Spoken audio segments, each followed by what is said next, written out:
welcome to the Dojo Talk Podcast. Please remove them shoes before entry. Sam Master is here, and you still have not taken off your shoes.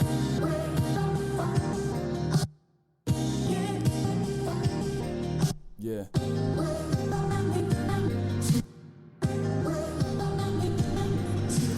Living every day to define man's mission. Looking to the sky for divine transmission. Deaf man's vision makes the blind man listen. Eyes on the prize, this is blind ambition. Thank you. Welcome to another edition of the Dojo Talk Podcast. I'm your host, Serial Sensei. We are on episode number 154. As always, you can give this podcast a listen on SoundCloud, Apple Podcasts, Spotify, iHeartRadio, Google Play, YouTube. Send questions to dojotalkpodcast@yahoo.com. Hit us up on social media at the Dojo Talk Podcast Facebook page, as well as the Instagram page. Follow me on Twitter and Twitch at Serial Sensei, and you can follow my co-host on Twitter at GC Zeus. And speaking of my co-host, as always, I'm joined with him, the Anti-Cool. What's going on, man? Not much. Been a pretty good week. I got a 4-day weekend, which I guess I'm in the third day of. Hey. I ran a 5K, like an official one on Friday. How'd that go? That was pretty good. Wanted to die because freaking like I'm not used to running in the cold or at like night. And this one was held at like 5 o'clock in the afternoon, so like it was pretty cold, but you know you manage. So how long does a 5K take? For like someone who's really good, probably around like you know, a high schooler who runs like cross country or whatever, 18, 20 minutes. If they're really good, like state level, 15. For me, it takes like maybe a half hour, a little less, on a good day. I can't run it all, so. It's like 3 miles. It's not terrible, but That's what's up. That's what's up. Speaking of, that's a little mini segue. You happen to see the gentleman? I do not remember his name. The Kenyan guy who ran Kipchoge. Jesus Christ, man. Dude, like I was watching that at work yesterday. Cricket Kipchoge. I could not run half that far in the same amount of time it took him to run 26 miles. Like I can't stress how absurdly fast that is. And like, so he ran 26 miles in like an hour, and it was an hour 59 and it was like 40 something seconds. Yes. And guys, if you look at the video of him running, I think he could have ran for another. It didn't look like he was tired.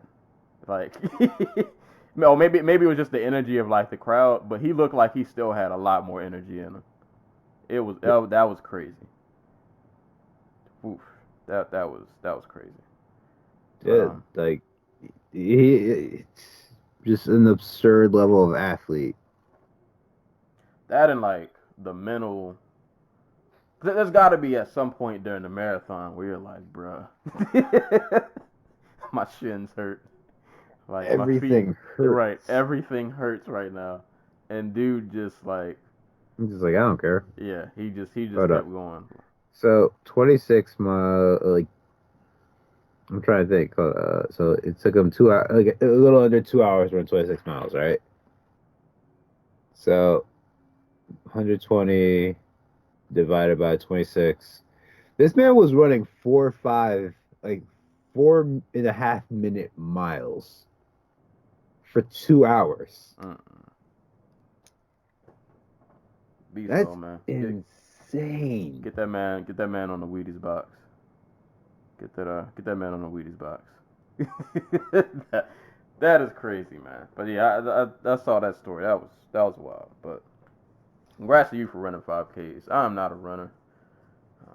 I know I need to, like I want to, but like I don't want to. And so I haven't. Right. I have not built up the mental. I feel like I'm gonna have to really psych myself up to like, all right, man, you gotta run. Like, And there are a lot of good programs to get your body accustomed to running that far. Well, one of these days I'll figure it out. One of these days. I got one of my coworkers to start running with me. We're supposed to go like next weekend, so that'll be fun. So you can run them into the dirt.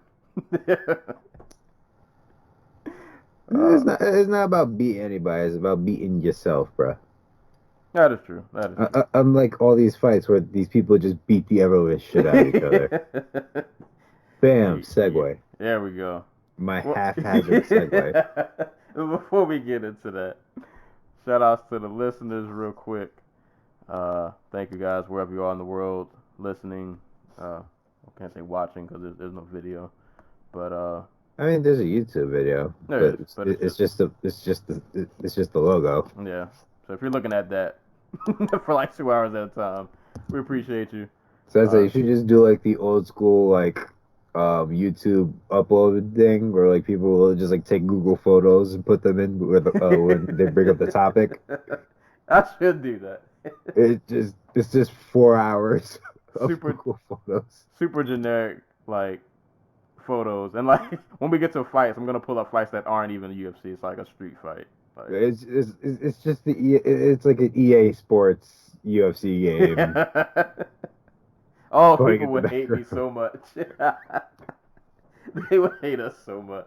Well, like Bloody Elbow calls their post-fight analytics show, like they call it the sixth round, and every single video has some idiot in the comments complaining that there was an actual sixth round.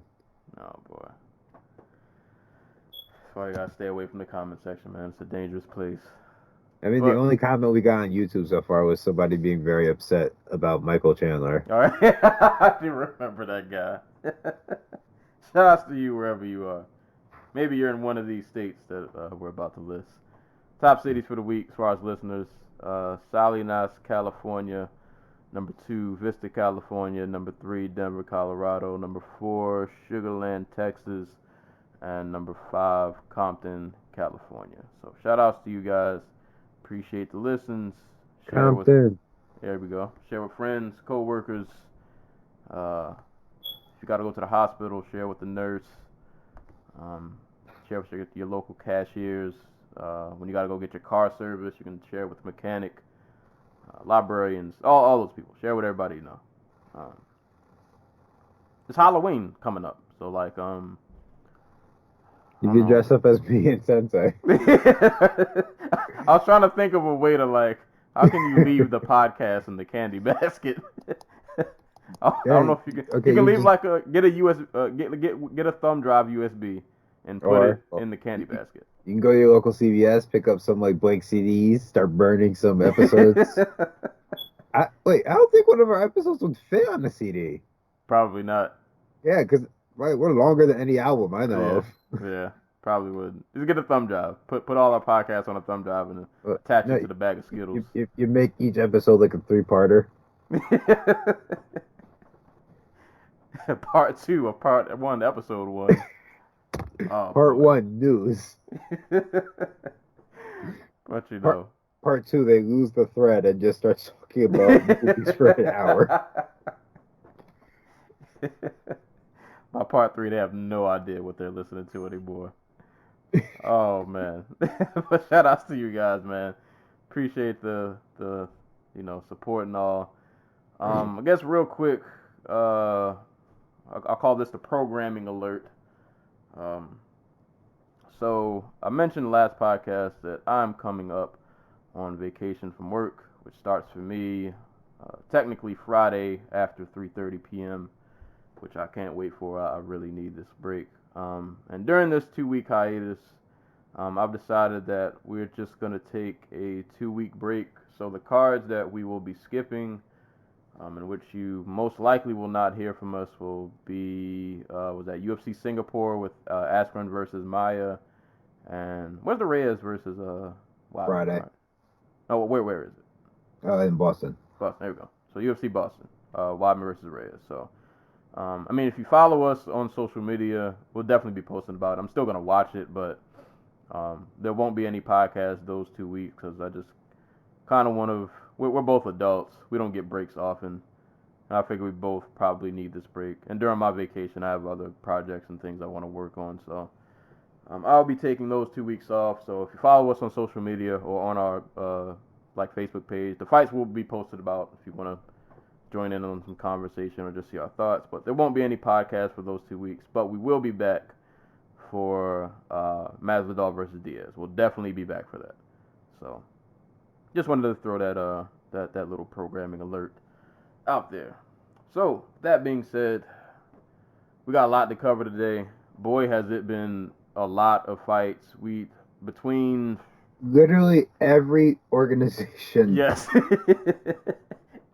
Everybody you can think weekend. of had a fight between like Thursday and literally up to a few hours before we just started recording this. We're recording this on Sunday morning on the 13th, and One Championship Part 2 just ended like 2 hours ago.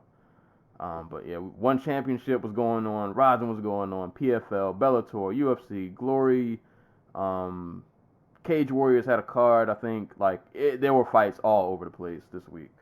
So with that being said, we probably will not be able to get to everything because there's just a ton to cover, but we'll get to what we can get to. Everybody else might just kind of get honorable mentions and shout outs as we see fit. But before we get to the fights, get to some news, a few fight announcements, not too much, but definitely a few notable stories going on. But as far as fight announcements, I'll get these out the way real quick.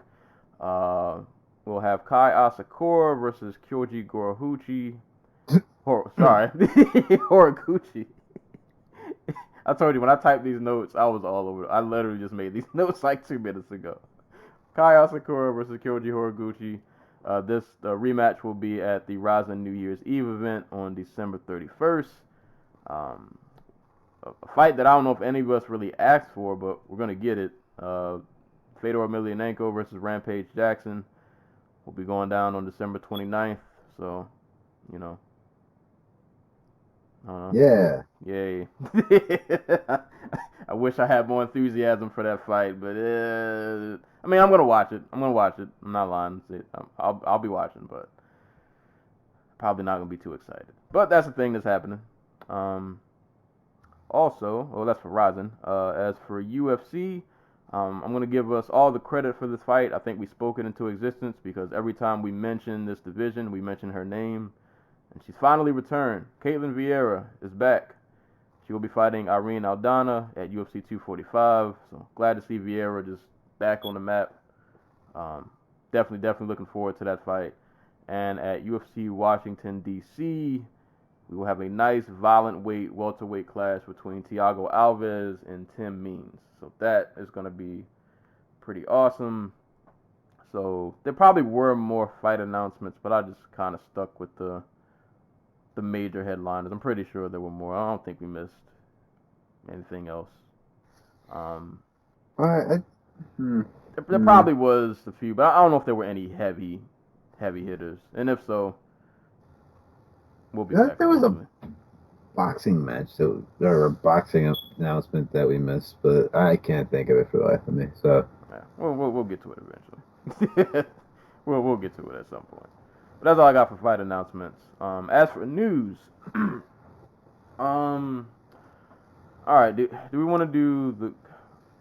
All right, so we can do Spong, which is like bad news, but it's like kind of funny. Do we want to do good news first or like serious news first? I think the delineation should be funny and serious. Okay. All right. Because the Spong one is funny. All right. I'll let you kick off that one. So, for those who don't know, Tyrone Spong was supposed to fight Alexander Usyk in Usyk's move up to heavyweight this past Saturday.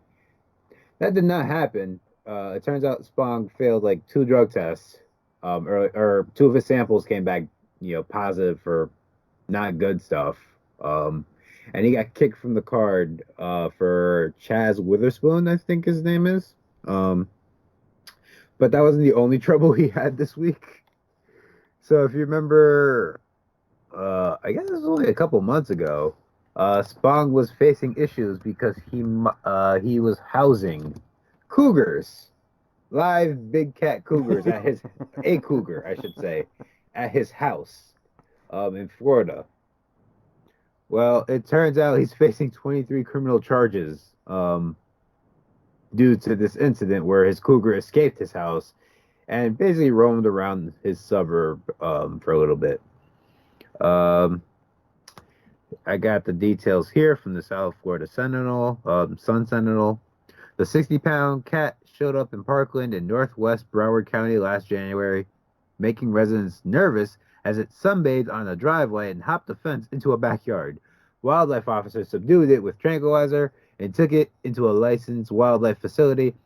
Although initially underweight, it made a full recovery. So this is also a malnourished cougar. Among the charges against Spong are allowing the cougar to escape, keeping it without permit, keeping it in too small of a cage, not providing it with shelter, failing to provide it with toys or anything to do, and failing to provide clean water for exotic birds. Right? What? I didn't know about that last part. Apparently, he also had exotic birds. What is Spong doing? So the newspaper did reach out to Spong to get a comment, and he came back with what I think is one of the better things he could probably do in this situation, which is to tell the Sentinel, I don't know anything about. I'm sorry, I don't know nothing about that. Before hanging up the phone and just forgetting it ever happened, which is what I'd do in that situation. So I can't fault him too much for it. So yeah, Spong went from having the opportunity of a lifetime to now dealing with cougar issues. It's like an episode of Archer. I want to know this bird. I'm really interested to see what this bird is. Also, like, why is he like? What is he feeding the bird if he's not giving it water? Like, is he giving it like cognac? Where did he get the cougar from? There are a lot of questions in this that need to be answered. He just brought it with him from the Netherlands. This sounds like an episode of Mike Tyson's Mysteries. Mike Tyson just shows up and knocks out Tyrone Spong. Like, where are you getting all these animals from, bro? Like, where are they coming from? But yeah. So yeah, that was the thing that happened, and that ruined his fight that we could have saw. But you know, it is what it is. And I guess if we're done with that story, the other news we can mention, Mr. Cain Velasquez. Actually, before I cover this, shout outs to the Technical Foul podcast. They let me do a quick little blurb on this to explain to people who didn't know who Cain Velasquez is, to give them a little insight as to what he did before his body broke down and things got sad. I mean, I think it says a lot when you fucking leave like an actual professional sport to go do like wrestling, and you had to leave that sport because your body was falling apart. Yeah. So, but Cain Velasquez is back on the map, but it will not be in fighting inside of an octagon. He is apparently removed from the USADA testing pool, and he has allegedly signed a pretty lucrative deal with the WWE. I don't really follow wrestling that much anymore, so I can't go into too much of detail on this. But, you know, him and Brock Lesnar have a history, so that's going to be a feud that they play up, and that'll probably be a whole... I mean, he debuted last week, and it was a whole thing where he came out and attacked Brock Lesnar. Took him down, do some fake ground and pound, and Lesnar ran away. And they had a press conference. Oh, I forgot. Hey. They had a press conference earlier this week where they announced that they were going to do Braun Strowman versus Tyson Fury and Cain Velasquez versus Brock Lesnar at the WWE's yearly Saudi Arabia propaganda event, Crown Jewel. So, you know. That's a whole nother... a whole nother topic. I have so many things to say, but We already have so much on our plate. Yeah, that's a whole nother. Yeah, if you don't know why, just do your Googles, man. Just. But Cain Velasquez is back. He'll be a wrestler now. I just hope and pray that this man's body still holds up. Dude, he can do all the PEDs he wants now. True, true. I mean, WWE does test, but like, let's be real. I'm sure it's not the hardest test to not fail. Right.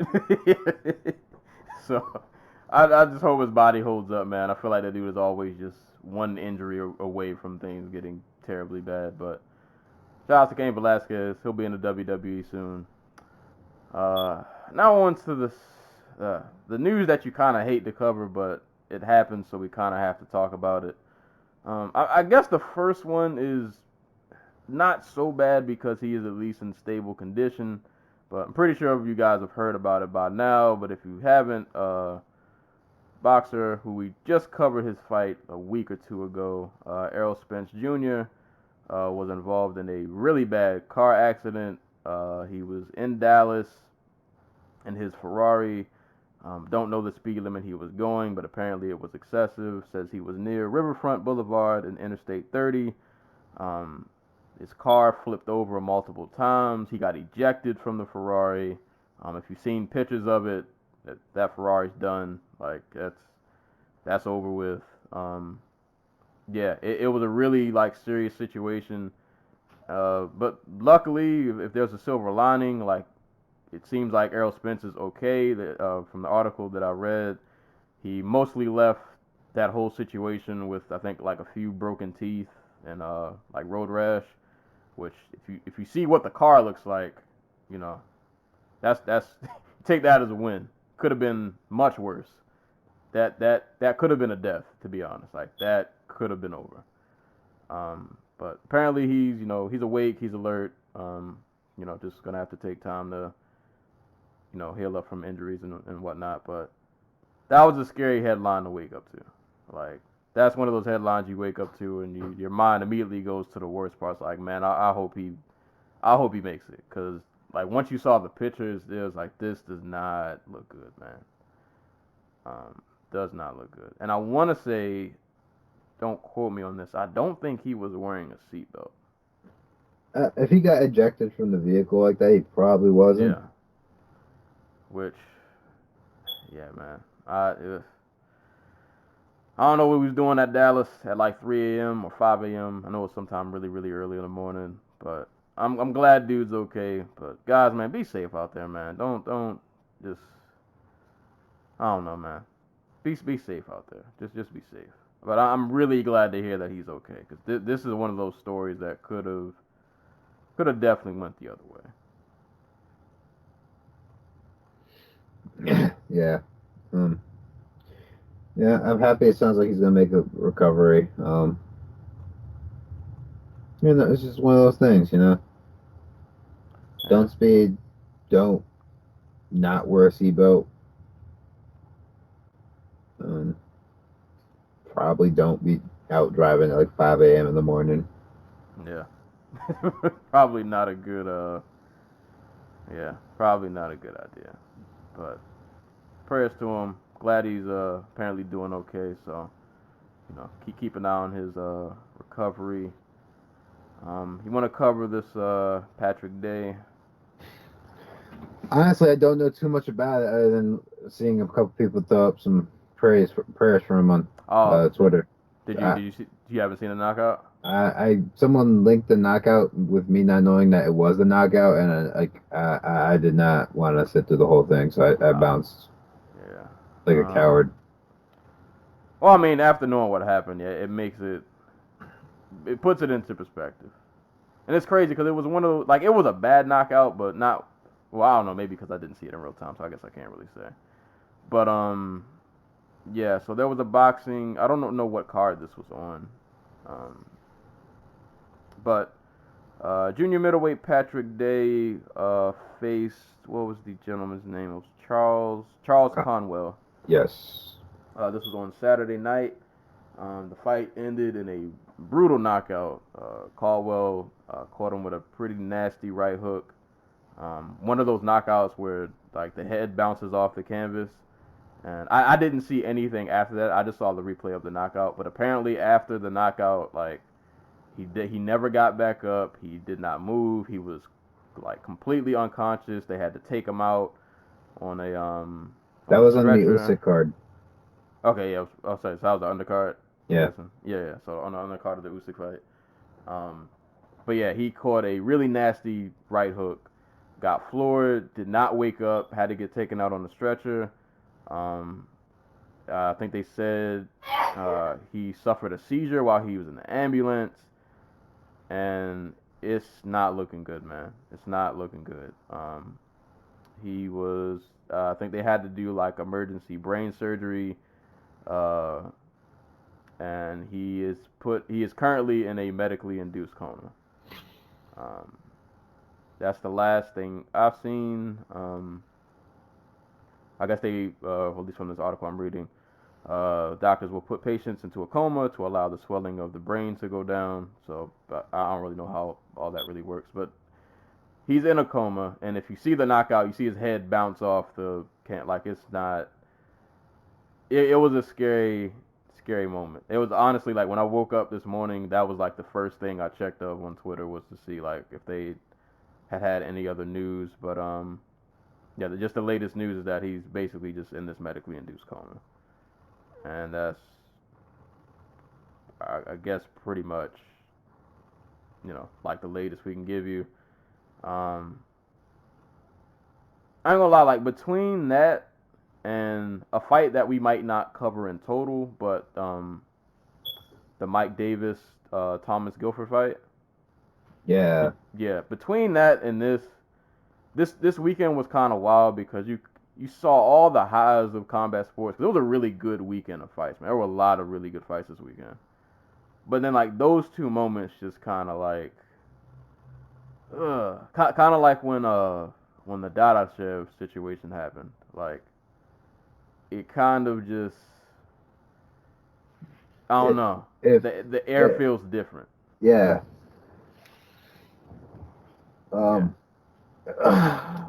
We'll get to it when we talk about Davis and Giffords, but they did end up removing that referee from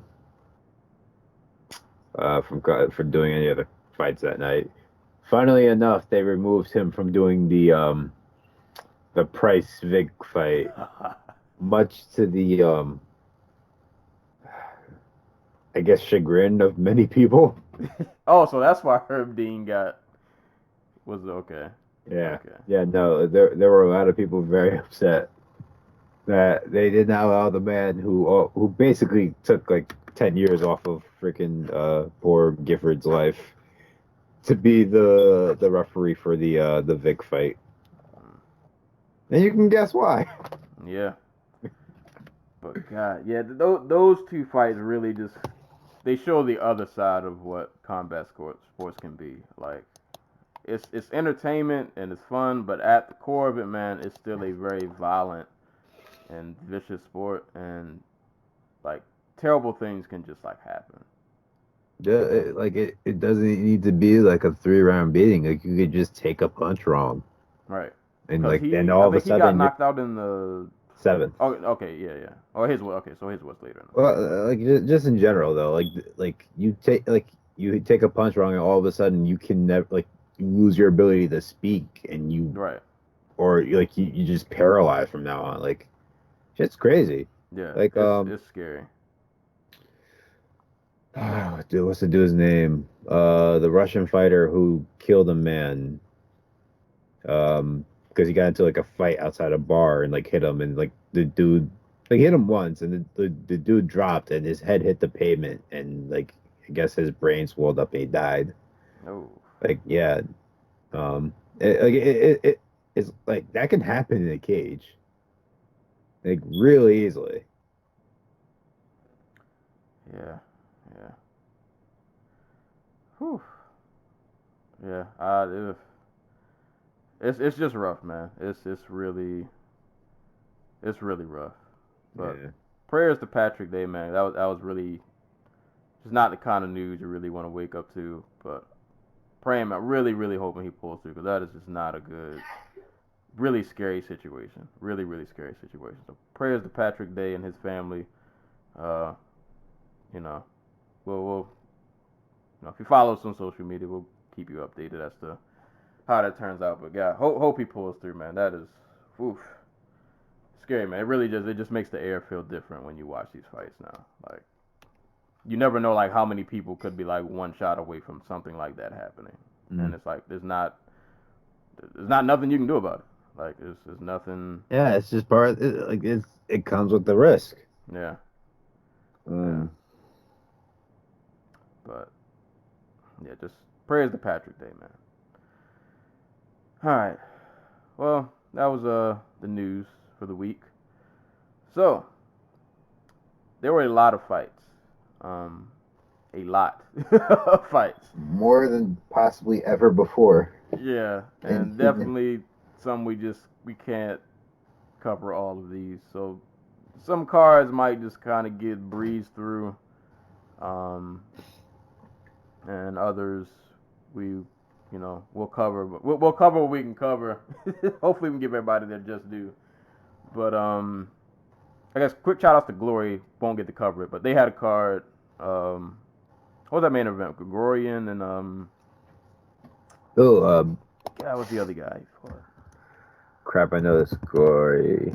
Was it Bazati? Yes. Yeah. Gregorian and Bazati fought in Glory. I don't remember what number event it was or even where it was. But Glory 69. There we go.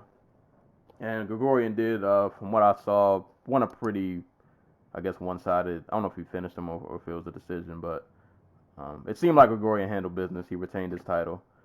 So shout out to Gregorian. I will, I guess, give a little bit of shine to PFL. PFL 7 went down on, I think it was Friday night. I'll just read some of these results. Can't get to everything, but Kayla Harrison, still undefeated. She had a late replacement opponent in Bobby Joe Dalziel. Didn't take her too long. Got her down, put her in an armbar. That was pretty much a wrap after that. Took her down, beat her up, got the armbar. So she will be moving on to the PFL's Women Lightweight Finals, where she will rematch Larissa Pacheco, who apparently gave Sarah Kaufman the business. Yeah. Didn't see the fight. Gonna have to go back and watch it. But apparently she put it on Sarah Kaufman. Good size, man. It's crazy to think this woman got tossed around by Jessica Andrade, because she's huge. Kaufman's not a big 135er, so she's not obviously she's not a big 155er. But up until she got pregnant, the Pacheco was a 135er. I think I've seen her fight as low as 125. Just to see her manhandle Kaufman like she did in the first round was crazy. She had Kaufman just walking into punches at certain points in the fight, just because it's just that awkward. I have to close distance, but I have comparatively really short arms, so I'm going to eat a punch every time I come in, and if I don't land, it's just me eating a punch for nothing. And it happened a lot. Now I'm gonna have to watch because Kaufman's not we've seen Kaufman lose, but can't think of many times I've seen Kaufman just get obliterated. It's I don't know, well she came back in that third round. She had Pacheco's back, was working for the rear naked choke, but I think she got tossed off when Pacheco tripoded. But the first round or two were okay, this is obviously a size thing. So yeah, good on Pacheco. Yeah, shout out to Pacheco. And in the main event, or welterweight main event, David Machad got, I think it looks like, a decision win over Glacio Franca. And Machad will be meeting Ray Cooper in the finals. And Ray Cooper had a pretty interesting fight with Sabah Ducey. Really, really close fight. But I think it was a draw actually. It was a draw, but the judges got to vote on who they would send forward. Yeah. And they decided to send forward Ray Cooper. So we'll get Ray Cooper versus Machado at some point in the future. So That'll be cool. It's worth noting. Magomed Karamov was supposed to fight in the semifinals against Ray Cooper the third, but he won his fight against Chris Curtis. But I guess he withdrew due to injury after the fight, and Curtis got his spot, and then proceeded to lose to Cooper. So yeah. And what's wild is Cooper. I mean, not Cooper. Yeah. Not Cooper. Curtis. Curtis retired after he lost, and then had to fight again after he retired. Yep. And got knocked out by Cooper. Yeah. Life is cruel. Yeah, cruel. That's some MMA. That is MMA, like, all the way. Like, just MMA madness. Dude retires, has to be a replacement because the other guy can't fight, and then gets knocked out. Like, that's just wrong. Like, that is so cruel.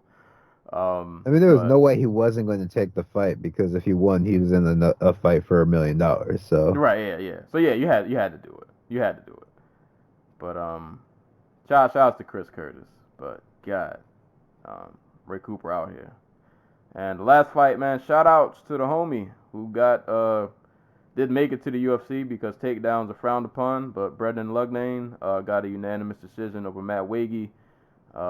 Pretty much just kickboxed him for 3 rounds. Kind of wish he would have put his foot on the gas a little more. But solid performance, made his PFL debut, and he'll be in their tournament next year in their 2020 season. So shout out to Brendan Lugney. Just glad he landed somewhere after that whole Contender Series fiasco. Shout out to him. Glad he found a home. So that was PFL 7. All right. Let's move on to what we got. Rizin. yeah. Wait. There we go. Let me close one of my 50 tabs. Right. Got a tab up of the 80,000 fights that happened this weekend. But Rizin 19 was a thing. Hopefully between both of us we can talk about most of this card. I didn't. Oh, I saw the whole thing. Okay, all right. So yeah, I only saw like 3 fights. So I'll probably just be referring to you for a lot of these. But Rizin 19 went down on Saturday night / morning. I don't know. You don't know how Rizin cards be. But, yeah, so like I thought that Rizin was going to be this morning. So like when PFL ended, I was getting ready to go to sleep, and people were like, "Oh, who's staying up for Rizin?" I was like really confused. Yeah. So you had to make the commitment. Nah. Yeah. No. Fuck that. Watch it the next day. No. Like, listen. I like Rizin. It's really fun, but I'm not staying up an extra 8 hours to watch Jiri Prochaska murder Fabio Maldonado. You know what I mean? If I'm staying up, it better be for something good. Yeah. Well, I mean, that's the segue. Rizin 19, headlined by Jiri Prochaska and Fabio Maldonado. I didn't see this fight, so I'll defer to you on how did this mugging... how did this take place? Prochaska beat up Fabio Maldonado for like 3 minutes. That's basically it. There's really not much more to say. It's really sad. Like really sad. Yeah, Maldonado is one of those guys now that when I see him fight, I'm just like, do we really have to do this? They cut his career short by having him fight Stipe. Like he could still be like that guy who had not like an iron chin, but like a solid chin, and like just put pressure, like put volume on people. But his chin is forever cracked now. It's just gone. Hate to see it. But congrats to Jiri Prochaska. Retains his Was he light heavyweight champ? Yes, and him and Ryan Bader have been drawing each other, saying they want to fight one another. So I think that's the fight to make. Yeah, might as well do it while Bellator and Rizin have their whole little whatever you want to call it, co-promotion. You know, Right. they're buddies right now. So yeah, you might as well just make it a thing. Just let them have at it. So shout out to Jerry Prochaska, got his KO over Fabio Maldonado. Next fight, Tai Asakura versus Oka Sasaki. Man, Yeah. Asakura is still out here laying hands on people. Where did all this fucking power come from? He's always hit hard, but God. Nah, he like fight starts and dude is just he's getting right to it. He's getting right to the smoke. Like no, we're not wasting time. Yeah, like he got after it in this one. Yeah, they start throwing bombs. He drops Sasaki, caught him with some knees to the ground, which were kind of vicious, landed some ground and pound. And then in the middle of all the madness, because dude is just scrapping. Well, I say Asakura is just kind of going in, just dishing out punishment. And I think at that point, Asakura was dropping ground and pound, and then the ref stopped the fight for a second. And in real time, I was kind of confused because I was like, well, no penalty happened, so I don't know why they're stopping this. And then Sasaki gets up, and you just kind of see his mouth. Well, for one, there's blood coming from his mouth. And two, he can't close it. His mouth is just like open. And then he gets to the corner, and you realize, oh, snap, his jaw has been broken, and it might have been from that left hook that like turned his entire face around. Yeah, so that fight got stopped because Asakura broke Sasaki's jaw. Yeah. Like, yeah. That's how hard Asakura is out here putting it on people. Yeah, the dude is scary. I ain't gonna lie, it made me feel a little better about the Horiguchi fight. I mean, Asakura was a really good prospect even before that, the Horiguchi fight. So it's cool to see him turn the corner. Yeah, I guess it was just like I saw him do this to somebody else, and I was like, okay. Okay, it wasn't just right. Yeah, it wasn't just Horiguchi. He wasn't the only victim. He does this to other people. But nah, man. Yeah, it was a really quick fight. The fight lasted. It was like under a minute, so you can go back and just go on YouTube, man. Some of these fights are on there. You just gotta search them real quick before they get taken down. But they're up there. But nah, he put it on Sasaki, broke his jaw, got him out of there, and that was that. Mm-hmm. So we'll get to see him in Horiguchi. December 31st, man. It's gonna be, boy, that is gonna be a way to bring in the new year. That is gonna make or break 2020. I ain't gonna say make, I ain't gonna say make or break, but I don't want to start 2020 seeing Horiguchi get his face pushed in. But nah, man, awesome performance from Kai Asakura. Moving on down the card, Sohei Han versus Miyu Yamamoto. I don't remember this fight in detail. Like all I remember is like that ending sequence where Yamamoto's just eating ground and pound, and the ref's like, I don't know if you're saying it to her, but you kind of knew what was going on. It's like if you don't move, we're gonna stop this, and she didn't move. Yeah, like the whole fight was Miyu trying to get the takedown. Sometimes succeeding, but never for long. And like Han, for the most part, just like choosing when and where to like just let go with those like hammer fists from the top, or not from the top, but from inside of the wrestling exchange. I think by the end of it, Yamamoto was just like, I want to be done because this is going nowhere except giving me a concussion. Yeah. And props to say because I just butchered the shit out of her name. But props to Hunt because like she has just been out here murking women since she left the UFC. Like women, and obviously Yamamoto is nowhere near as experienced as Ham, but you gotta stand out somehow, and she's knocked out like 4 of the 5 women she's faced since then. All right. Including Invicta atomweight champion Jin Yu Frey. So shout out Sohei Han, man, out here just handling business. I didn't see the Reina fight, so I can't comment on how this went. Oh, it was a complete another mismatch. At a certain point, what's her name? Alvarez Carlos. Carlos just turned tail and ran away, and Randa made her pay. With some shot, like with a body shot, and she just kind of folded. So it was a mismatch meant to rebuild Reina's confidence, I guess. So that'll do it. That'll do it. So we have a whole bunch of the this was the start of the Rizin lightweight Grand Prix, and every single Grand Prix fight ended in the first round. Dudes are making statements. They are out for blood. Like straight up out for blood, and it's great. So Johnny Case, UFC veteran Johnny Case fought Roberto de Souza, or Roberto Satoshi, for you jiu-jitsu people out there. And this marked what would be a very difficult weekend for the beginning of a very difficult weekend for the jiu-jitsu turned MMA fighters. Because Satoshi got his face bashed in with an uppercut as he was diving for a takedown. Yeah. Like real savage, like. So not something you really expect from Johnny Case.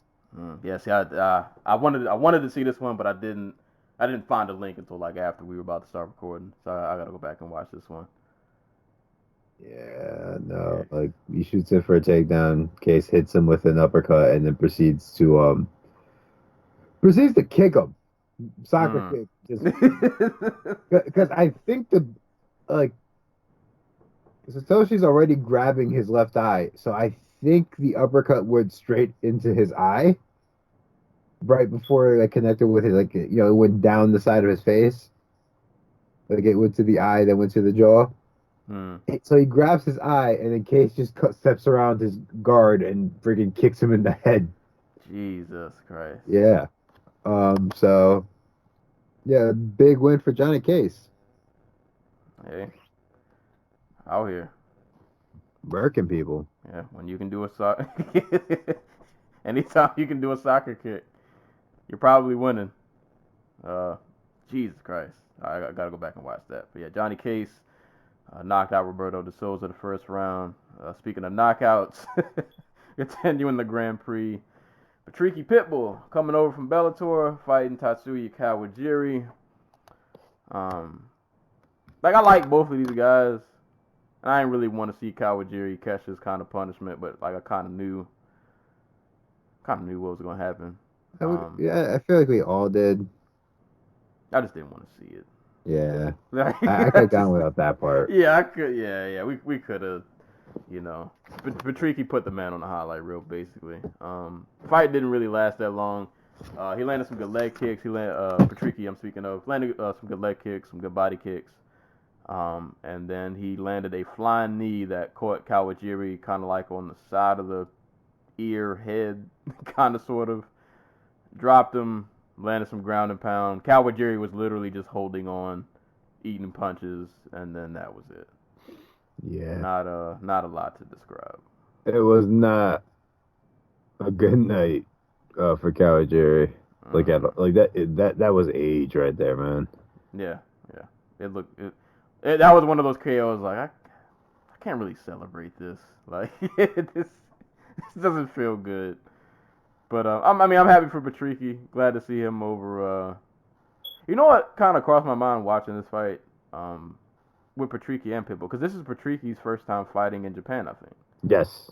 And I was like, I feel like him and Patricio are like built for it. Yeah, this is like Japan. They're like built for Japan. Like they should have been. I mean, I get it because they've been in Bellator, like holding it down for a long time, having success. So, but like, dude, they would. If in an alternate universe their careers would have led them to Japan instead of Bellator, like these dudes probably would have been like superstars. Oh, absolutely. Dude, like them and Maximo Blanco. Like, yeah, like that. These are people who They are built for like fights that have next to no rules. Right. Yeah. Yeah. Shout out to Patricky. God, every time I hear Maximo Blanco's name, uh, It's funny because he is from Japan. In theory, he is still there right now as we speak. what's he doing? Is he winning anymore? No, I don't even think he's fighting. Oh, God. That was a one. If we ever do an episode of fighters who we thought were gonna like make it, quote unquote, he's gonna be on my list. He is gonna be on my list.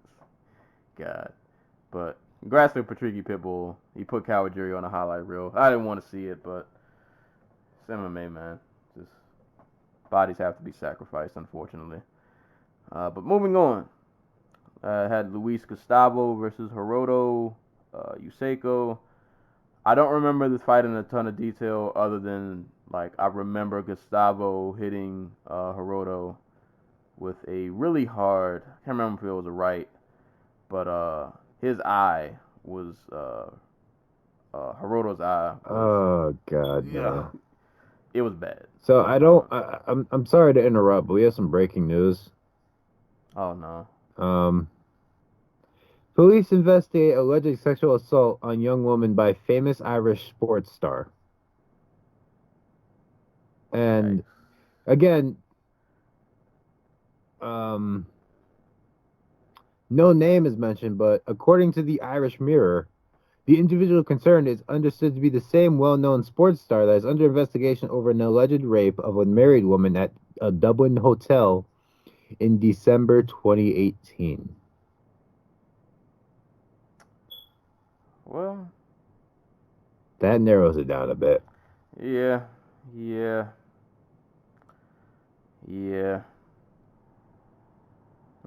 So, not to cut off our fun talk about Rizin, but oof. The face of our sport, ladies and gentlemen. Yeah, it is not by the not represented by the most upstanding of citizens. God. I guess we'll keep an eye on that. But yeah. I mean, really, all I got to say about Gustavo and Hiroto is Gustavo closed his eye. Like blood was just pouring from his eye. I want to say it was swollen shut, and the doctors just had to stop. Uesako? Yeah. Yes. So Gustavo won via doctor stoppage. The least violent of the 4 Grand Prix fights. Which is wild because yeah, because that thing was leaking. Yeah, if you look at what his eye looked like God, that was bad. That was actually that was the last fight I saw, so I can't comment on any of these other scraps if there are any more worth mentioning. Yes. Well, the last lightweight Grand Prix fight was Tafik Musayev versus UFC veteran Damian Brown. Hold on, let me see if I can find that that stoppage, because it was poor Damian Brown. Like, first off, I think this was my first really good look at Musayev. Holy shit, that dude has you think he's got those Edson Barboza quick twitch muscles.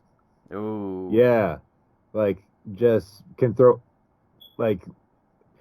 He not only does he hit hard, but he has like the same type of like explosive power it's not Yoel Romero. It's more along the lines of like, I can just let off 3 straight punches super hard, super fast, super quick, keep my balance, and then keep moving. Like that type of like power and coordination. Yeah. Sorry. I got this pulled up right now. Yeah, it's like a partially blocked head kick. He just basically blitzes him from there and just beats the crap out of him until the ref stops the fight. Like, yeah, I just need to make sure I had the right one saved, because I was mixing that up with the Kitaro fight, which is next. But yeah, Musayev beats Damian Brown inside of like 2 minutes, I think. And then proceeds to the next round of the tournament. And I actually have God, I need to be better organized. We actually know what the next fight is going to be. So hold on one Yikes. second. Yeah, right. Oh man, yeah, All right. So next, so we now have the semifinals for the tournament booked next. Johnny Case versus Tafik Musayev and Patricky Pitbull versus Luis Gustavo. So base, violence. yeah, yeah, yeah. Yeah. So based off these quarterfinals, those semis are going to be must-watch MMA. Yeah. Um, The Grand Prix, man. This is the year of the Grand Prix, and the UFC is just dropping the ball, just not trying to get in with the rest of the cool kids. I mean, they according to Dana, the UFC is just one giant tournament. You know what I mean? I mean, I get it, but boo. That's trash. Super trash. Like, if you guys are making titles for fights that aren't even for titles, like, why not just make a Grand Prix, man? Have some fun with it. I don't know. They want them to fuck with the formula. Oh, yeah. Who cares about what's the formula? There is no formula. I mean, there really isn't. It's whoever We just want. whoever makes the most amount of money. Yeah, we just want fights, man. Nobody cares about the formula. But they have Messiah, yeah, that head kick. Boy. Boy. Yeah, he got Damian Brown out of there.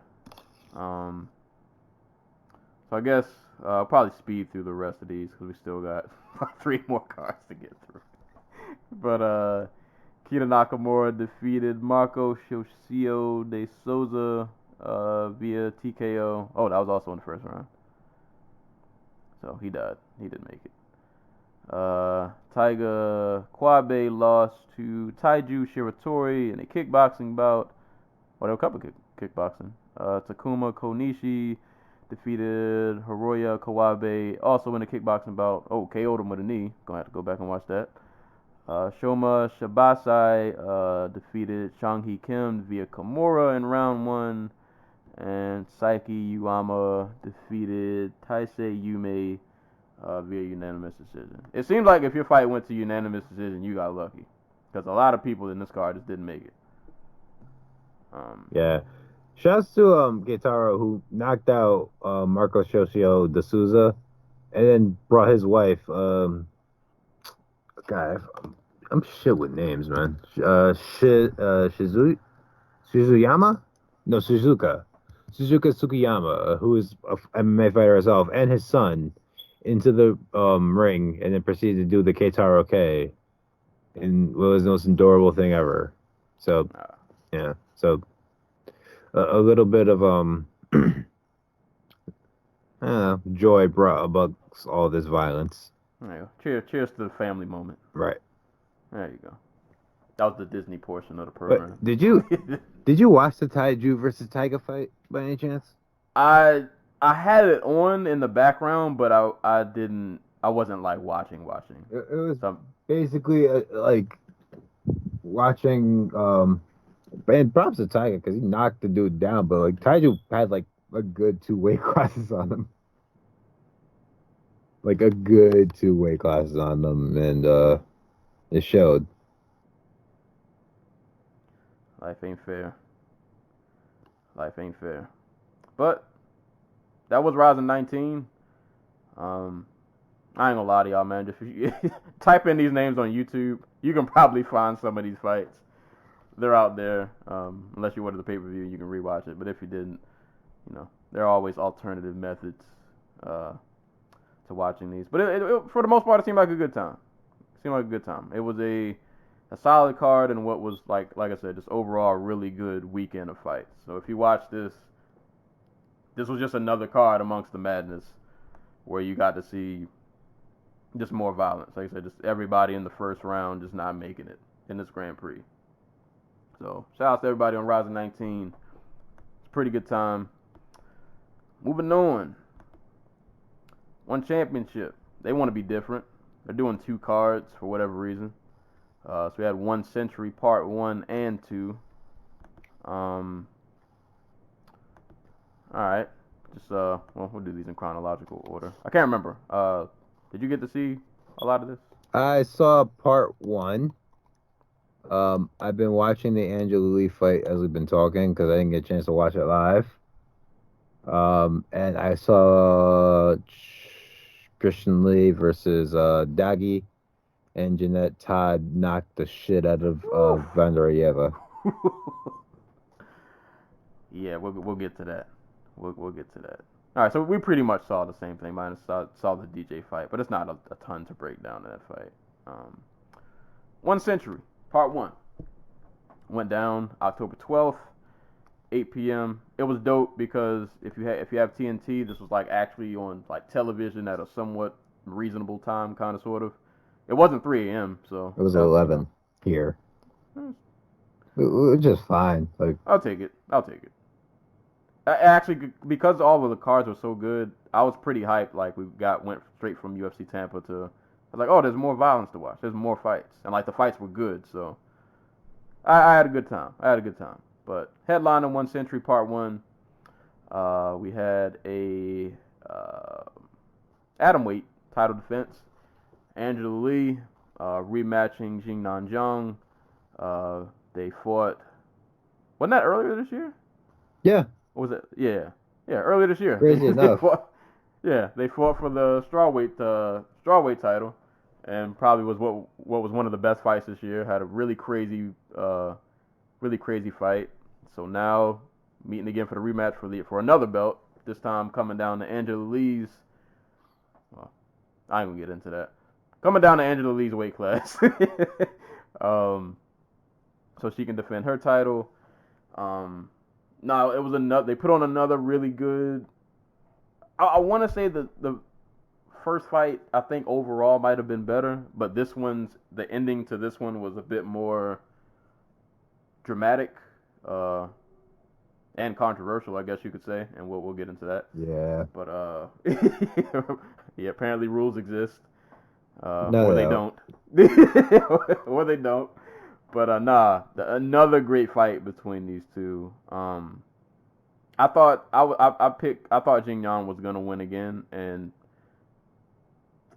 boy, up until the finish, I think I was right. Like I thought she was winning most of this fight. I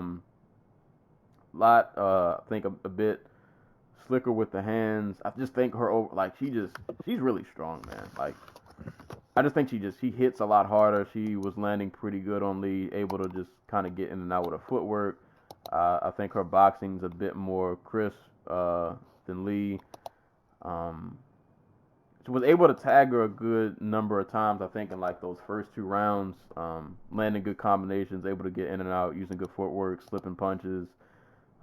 Lee was pushing forward, but it just seemed like Jingnan was getting the better of a lot of those exchanges.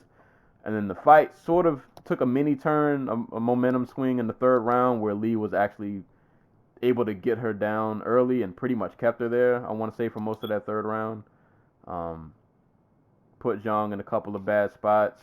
Obviously wasn't able to get a finish, but up until that point, I think it was pretty clear that she was losing, so she just kind of needed some momentum, and that was a good momentum swing, got Zhang down. I want to say went for a couple of submissions.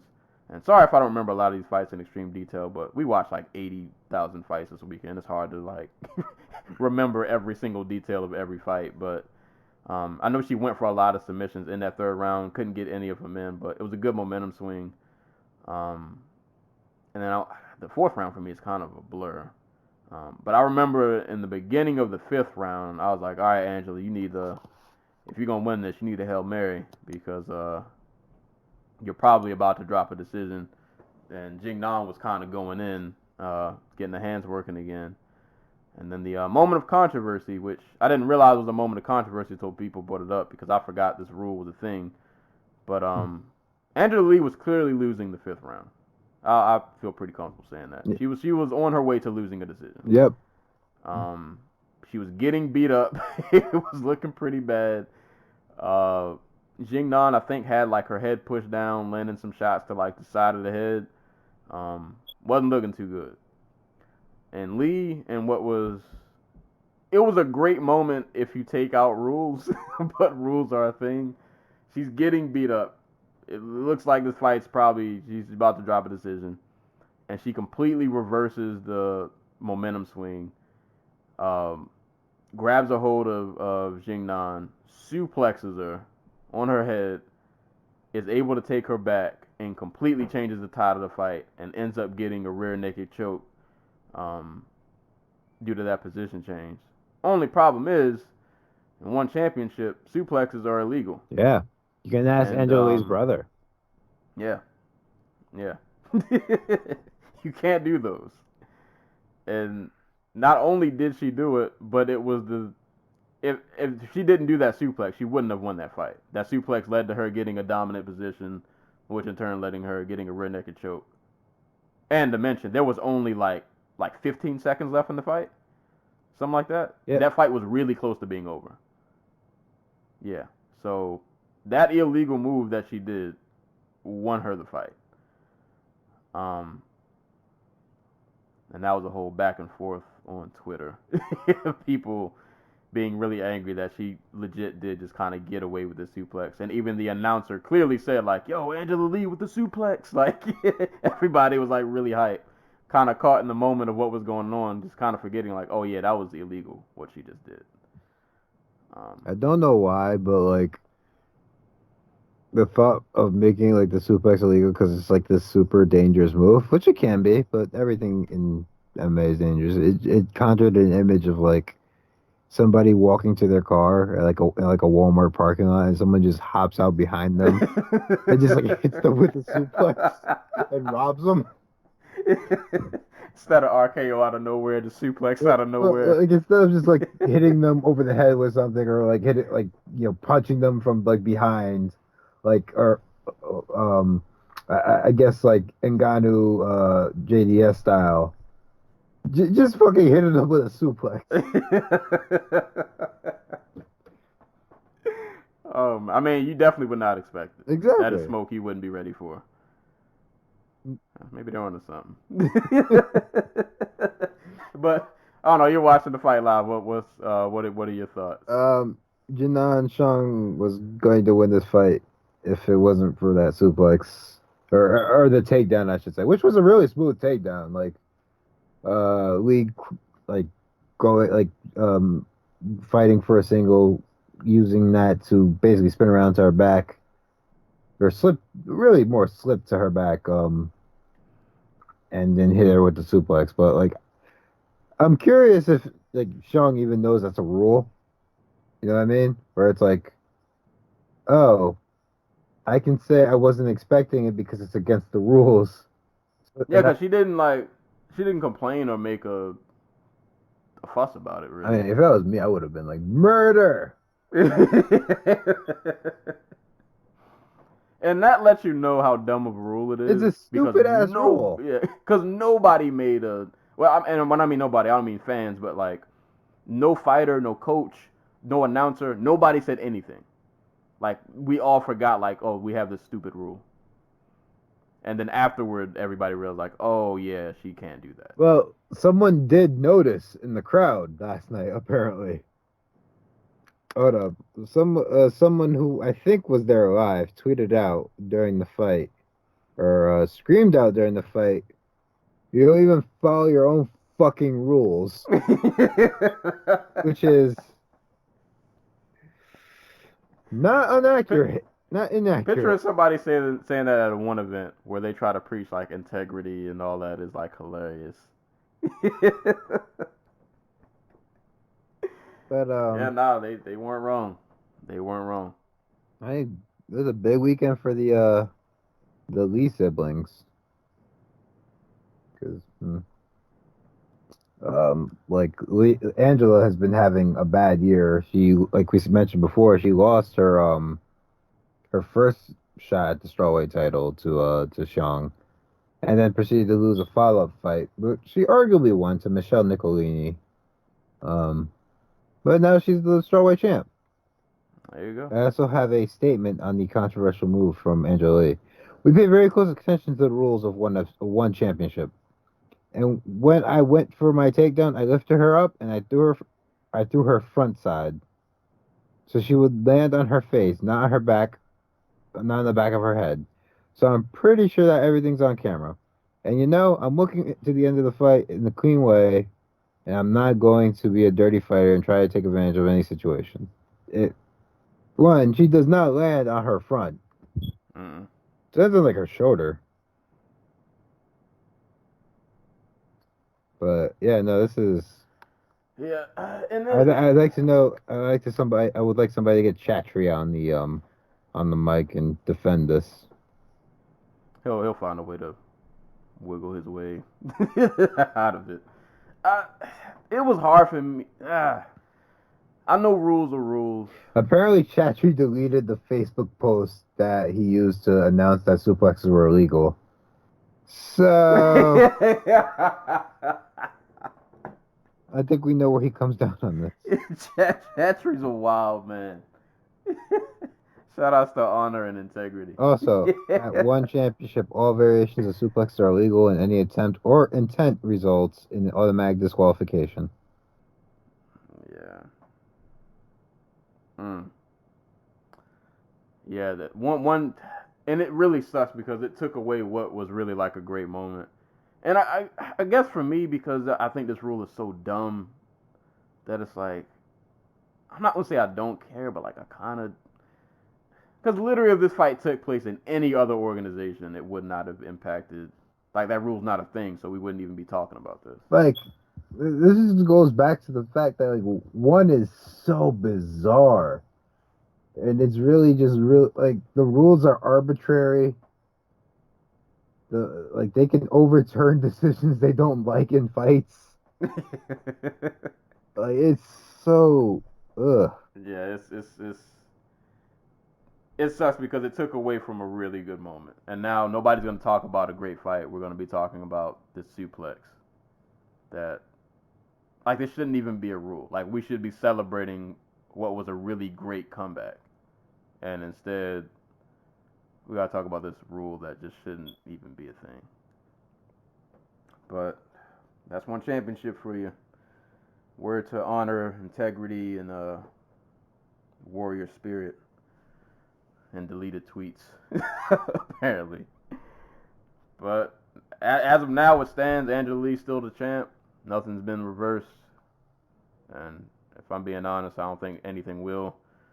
So Angela Lee is your atomweight champion. So moving on to the wasn't this the flyweight Grand Prix? Yeah, Grand Prix finals. Yes. Mighty Mouse is back. Demetrius Johnson versus Danny Kingod. I don't have a ton to say. This is one of those fights that was like eventful but not eventful. Like if you like watching DJ just be really great at grappling, then you'll be entertained by this fight. Just a lot of really good grappling exchanges, mostly from DJ. Like this was one of those fights where I watched and I was like, man, I could really hate that DJ is still this good. Like, dude is just, he's so far ahead of everybody else that it's not really fair. Right. And even though like he did not King got out or he did go for a Kimura submission that I thought he was going to get for a second, but Danny got out of it.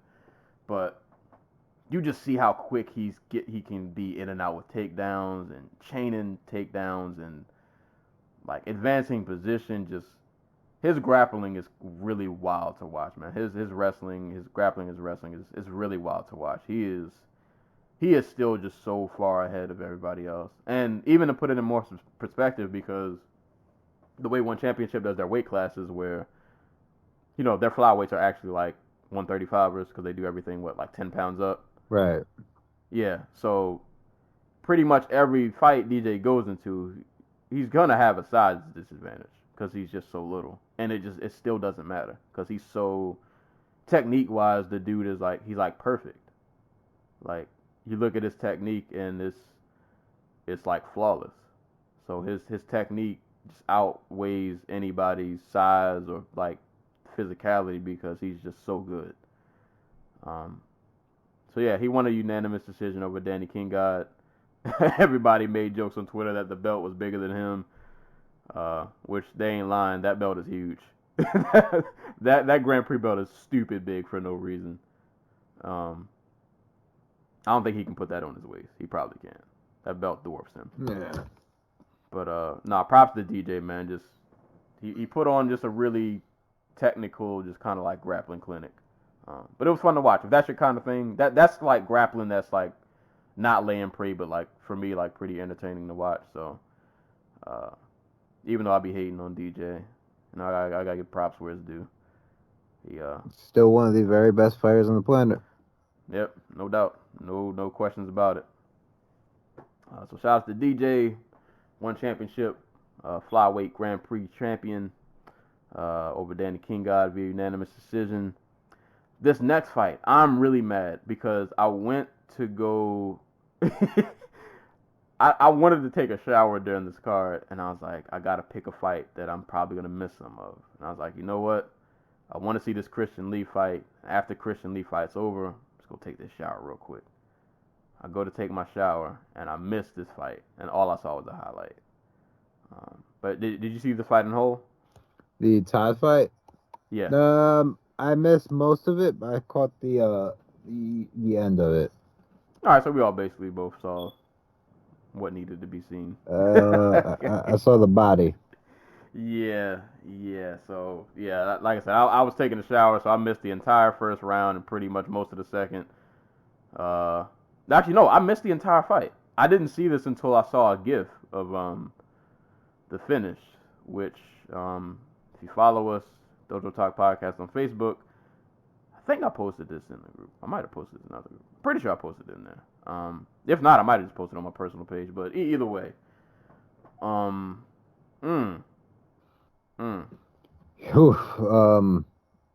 seen a lot of head kick KOs in my life.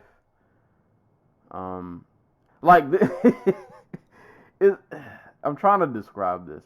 This wasn't like the most vicious head kick, but it was just the way it looked was like, oh, she has no idea where she is. Yeah, no, she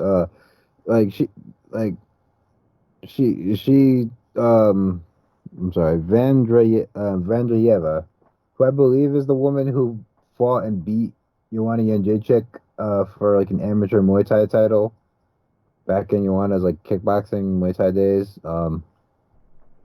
She gets hit as she's throwing a body kick herself, right on the chin by Jeanette Todd. Super clean. Proceeds to stumble forward a little bit and just kind of sits down. Yeah. And then falls on her back like she just got done running a marathon and then falls asleep. Yeah. And then she tries to sit up and she can't. And then the ref raised it off. That's a savage ass knockout. Like if you're gonna be on TNT, that's the type of thing you want on your resume. So yeah, like literally made her take a seat. Like literally made her take a seat. I don't really have any joke for that. I'm not even gonna joke about that. Like it was oof. Yeah, it was just one of them. You just kind of gotta wipe the sweat off your forehead. Just like whoosh, like ooh, that was. It was like after she got kicked, her body was confused as to what to do. So it was like we got to sit down and regroup. She just sat down, but there was no regrouping. The fight was over. Man, yeah. But shout out to Jeanette Todd. That was a nasty head kick KO. So she won a second round KO over Vandreyeva. And last fight on the main card, Christian Lee, who actually he took this fight on like 10 days notice, came in to face Dagi. I don't remember this guy's actually legit first name. Everybody just calls him Dagi. Mm-hmm. Dagi Arslanayev. I actually did not get to see this fight in whole. From what I heard, because I think this I think this card and something else was on at the same time, and I was kind of watching both, but I didn't have my eye on this one too heavy. But I can say from what I saw, for 10 days notice, Christian Lee held it down. Oh, absolutely, dude. For those who don't know, Arslan Naliev, is an absolute fucking like savage at 24 years old. He's just been out here murking dudes inside the one championship cage, and his only loss happened because he illegally kicked some guy. But he's beaten guys like Ed Ting, Amir Khan, and Tetsuya Yamada, and of course Timofey Nastuyukin, who most people probably know is the guy who knocked out Eddie Alvarez in his first one championship fight. So like, he's doing it inside of like the first round almost every time. But Christian Lee was just able to he survived the early storm because there was a point where like Dagi knocks him down. Just like a sweeping clean right hook that looked more like a push, to be honest with you, and he just like threw Christian Lee to the floor against the cage. But Lee was able to take him down repeatedly, got mount like 4 times, and refused to let Dagi get the fight to his pace. Just kept bringing it to him, wore him down. Was surprised they didn't get stopped from mount, to be honest with you, because there was a bunch of times where Lee is literally just hammering on him from mount, and Dagi's like, he seems unbothered. Like he doesn't have the energy to stand up, but he just like, his defense is like, I'm going to try to grab you and roll you over. But it's really nonchalant. So I don't know what the deal is behind that, but props to Christian Lee for taking his fight on short notice and somehow winning this tournament, despite not being in it at its inception. And I guess winning the $1 million that comes with it. That's the crazy part. Like, bro, you weren't even supposed to be here, and then you got here and just massive payday out of nowhere. Exactly.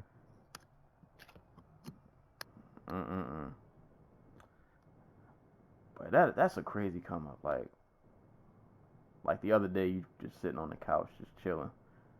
Next day, bank account, flexing. Like, yep. That's crazy. Dude, he's only like, what, 20? 21? Yeah, he's 21 years old. That's the biggest paycheck this sport will ever give him. Right. I ain't mad at it. But that was the main card of 1 Century Part 1. I'm not really going to go through the prelims because we got a lot to talk about. 1 Century Part 2, which I think between you and I have not seen any of it. Well, you didn't see any of it. I only saw 2 fights, and to be honest, I saw them literally this morning right before we started recording. So I'm not really going to do a lot of breakdowns, really, but I'll read the results. I had to go back and watch it because it looked like it was a pretty good time. But 1 Century Part 2, main event, Ong Lasong versus Brandon Vera. This was a light heavyweight title fight. I watched this morning. Ong Lasong is another guy who outside of UFC, we gotta start putting respect on his name. He just be out here just having these wild fights. But he just wins. He finds ways to gut through him. Him and Brandon Vera just threw blows until one of them couldn't no more. And that's pretty much how that fight went for as long as it lasted. Ong Lasong defeated Brandon Vera round 2 via TKO. He dropped him and then followed up with some ground and pound, and that was it. Brandon Vera did land a couple of nice elbows, but Ong Lasong is like, that dude is a zombie, man. He's another guy who I'm worried like, bro, your chin is eventually gonna break because he can take a lot of punishment. It is ridiculous. But Ong Lasong defeated Brandon Vera via TKO in round 2. Shinya Aoki locked a Darce choke up on Honorio Benario in 54 seconds of round 1. Got him out of there. Bibiano Fernandez and Kevin Bellignon fought for the 80th time. This time it didn't need 5 rounds. Bibiano Fernandez got a rear naked choke in round 2. these two don't need to fight again. I think at this point, Bibiano is up on that rivalry 3-1. Even though I think one of them was a DQ. You think at this point they just find somebody else from the fight? Yeah, at this point, yeah. Keep these dudes far away from each other. It was a moment. It was cool. We don't need this no more. Keep them separated. A fight that I'm really disappointed that I missed for the Muay Thai Flyweight World Championship. Rodtang fought Walter Goncalves. Rodtang won via split decision. I'm always down for a Rodtang fight, so I'm kind of hurt that I missed this one, but at least I'm glad Rodtang won. I think he was the champ, so he defended his belt. So shout out to Rodtang. If you've never watched a Rodtang fight, you're doing yourself a disservice. The man is he's a machine. He's a machine. And shout out to Giorgio Petrosian, who defeated Sami Sana for the kickboxing featherweight world championship. Petrosian just adding to his legacy, man. Just adding to his legacy. I watched this fight, but like I said, I really just saw it like literally a couple minutes before we started recording, and it's not like super fresh in my memory, even though I just watched it. But I watched so much this morning that it was a lot going on. Yeah, there was a lot of violence. It was a lot to keep up with. But I just watched the ending to Song versus Vera, and good God. Yeah.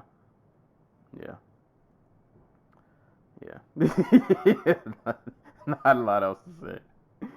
All Song is just a zombie, man. He just be out here, just. I wonder if he gets a shot at the heavyweight title now.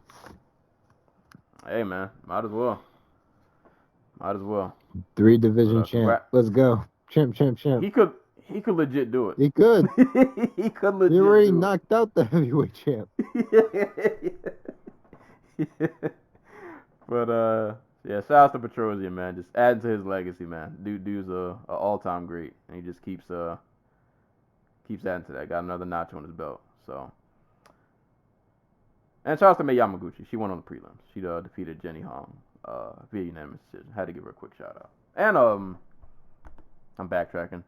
Yuya Wakamatsu was on One Championship Century Part 1. He got a win via unanimous decision also.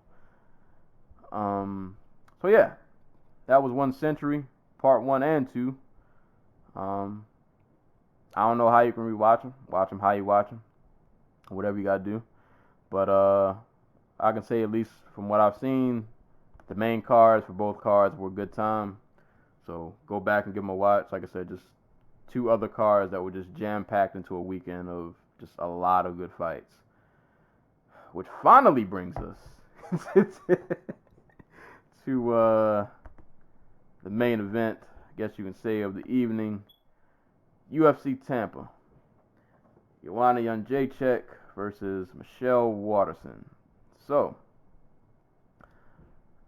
we talked about this fight before when it first got announced, and I guess just to kind of reiterate, a lot of what goes into, I would say, picking a fight, predicting fights, at least for me, is always try to envision when I'm picking who I think will win. It's like, how many different ways can I see you winning this fight? Like, can you win by knockout? Can I see you getting a decision? Can I see you, working some takedowns and getting a submission or landing ground and pound? There are some variables there, but a lot of it is just kind of boiled down to how many different ways can I see you winning these? And then even out of those ways, are these ways like realistic for you? And what needs to happen for you to like pull these scenarios off? And no matter what way I looked at this fight for Waterson, I did not see it, man. I like Waterson a lot, but I'm just looking for attribute by attribute, talent for talent, and more importantly, just the style matchup. I did not see this in the cards for her, and that's kind of how it played out. Yeah, no, she got her ass beat for 5 rounds. Yeah, to make it real simple. And it was wild because they were making a big deal about the weight cut early in the week, and there was this whole thing. Oh, that's what I forgot to talk about. Yeah, what was that about? Because that didn't matter. Okay, so remember Lockhart, the dude hired by the UFC to get Chris Cyborg to make 140? Oh, was his doing. So apparently, like that bozo who apparently was giving Chris Cyborg birth control so that she could make weight. Like, uh, he was apparently in charge of Joanna's weight cut for most of this camp. Um, and then when she realized that she was not going to make weight and went to the UFC hooked her up with like a real PI, like with the dietitians at the PI, and Lockhart was on the outs. So it sounds like it was Lockhart's fault. All this is coming from Mike Dolce, who hates Lockhart, so you can take it with a grain of salt, but that's what it sounds like. Got like there's no such thing as a professional nutritionist. Like, I just want to put this out there for people. Like, you're either a dietitian or you're not, which is like the registered, you know, you know your shit version of a nutritionist. Like, Lockhart, not a dietitian, as far as I know. Like, just a dude who will send somebody to your house to cook for you once in a while. And if you're a big enough name, I guess he shows up. But he is not. He's not the master of the weight cut. Um, like the UFC has like real people on staff at the PI to help fighters make weight. Like real dietitians. So that's basically where all this stems from, apparently. Well, to I guess to say to Waterson's disadvantage, yeah, weight cut didn't matter, and them hands came, and when they came, yeah. Whew, I had to fight 50 I had to fight 50-43 to be honest with you. I saw 2 10-8s in there. I won't argue. Like that. It sucks that like I probably wouldn't be saying this if it was like at any other weekend where we didn't have somebody almost die in a boxing ring. But like they probably could, you know, shut this fight down a lot sooner. Yeah, I think the only reason it probably kept going, like, don't get me wrong, Waterson was getting pieced up, but it wasn't like she was getting knocked down like every other second. But it was one of those fights where, but after the first couple rounds, she was like, bro, she doesn't have an answer for really anything. Like, Joanna's pace, her output was crazy. Leg kicks, jabs, combinations, using good footwork. The one, I don't remember what round, but I think Waterson tried to throw that little front kick thing she does, and Joanna countered with a head kick and just. That is the most ineffectual move in like all of MMA. Yeah, she paid for it. Because caught one right on the chin. Because Joanna was countering the shit out of those kicks. Like every time, like not every time, but like whenever she could, she'd just like take an angle on one of those kicks from Waterson, just kick her out of like spite. Just be like, you want to kick me? I'll kick the fuck out of you. And she bruised up both of Waterson's legs in the process. In that quarter Nelson she had in the third round, where she was literally just cranking on poor Waterson's head and throwing her around the cage. Ugh.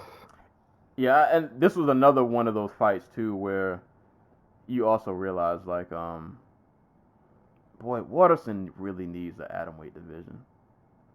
Mm-hmm. Like her size, like,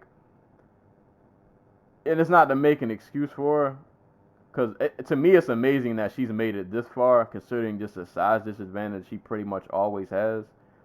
But you could just tell like she could not get really any of these takedowns, and it's like you see the physical difference, the strength difference, and it's like, bro, if I'm in the corner, like, I honestly don't even really know what to tell you. Like, you just gotta live to fight another day at this point, because you have no answer for the footwork. Waterson's not really like a good boxer, so like when they get in close quarters and we start throwing hands and unleashing combinations, Waterson's probably not really gonna land anything, or she might land one, but Joanna lands four. It's like, what do you do with that? Like, Waterson just kind of put a clinic on her. Just leg kicks, just everything, man. Everything. From the leg kicks to punches to clinch work, like, it was a straight up clinic. And Waterson had those one or two moments where she was able to get Joanna's back. And, it's like, oh, this is the moment.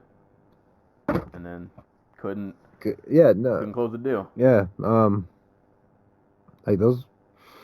That was basically all. Like that was basically it for her. Like all her winning moments were in those two back takes, and that's basically it. She's just not the striker that everybody thinks she is. Like Waterson, like she's a. Trying to think of how to. But like, here's the thing: like, she's never beaten another striker by using her striking. It's always been like a wrestling game plan approach. Right. Like, she's a very good grappler. She's just not like her striking game is too built around. Not enough around substance. Like, there's not. What is like I said? What's the point of that front kick that she throws? It's not to stop anybody. It's an ineffectual distance management tool, and you can say it's for like getting range, but like getting range for what? Yeah, because dudes can just kind of, I don't say bum rush you, but I mean, look what happened when she tried against Rose Namajunas. Rose just like closed the distance slightly, threw off the timing of her kick, and then proceeded to counter with a head kick of her own. Like. Yeah, and I think what kind of worries me about Waterson is, like, I mean, I've been watching Waterson since, like, Invicta. So I've been seeing her for some years now. And it almost seems like she's the same fighter she was then. Like, she's gotten better, but, like... I think she's gotten, like, physically more fit. So, like, her grappling, that's really improved, like, the grappling aspects of her game. But, like, the actual, like, boxing... that she was missing, like the setup her kicking game, it's not improved in the a way that is conducive to winning championships or big fights with elite competition at least. Yeah, and to fight, you go up against Joanna, you need a full toolbox. You can't go in there and just be like, oh, I got to get this takedown. Right. For one, she's not the easiest person to take down. Like. You don't often see Joanna on her back very often, outside of the Shevchenko fight. Like you don't often see her get put on her back. Normally, when you do, she'll find a way to get back up.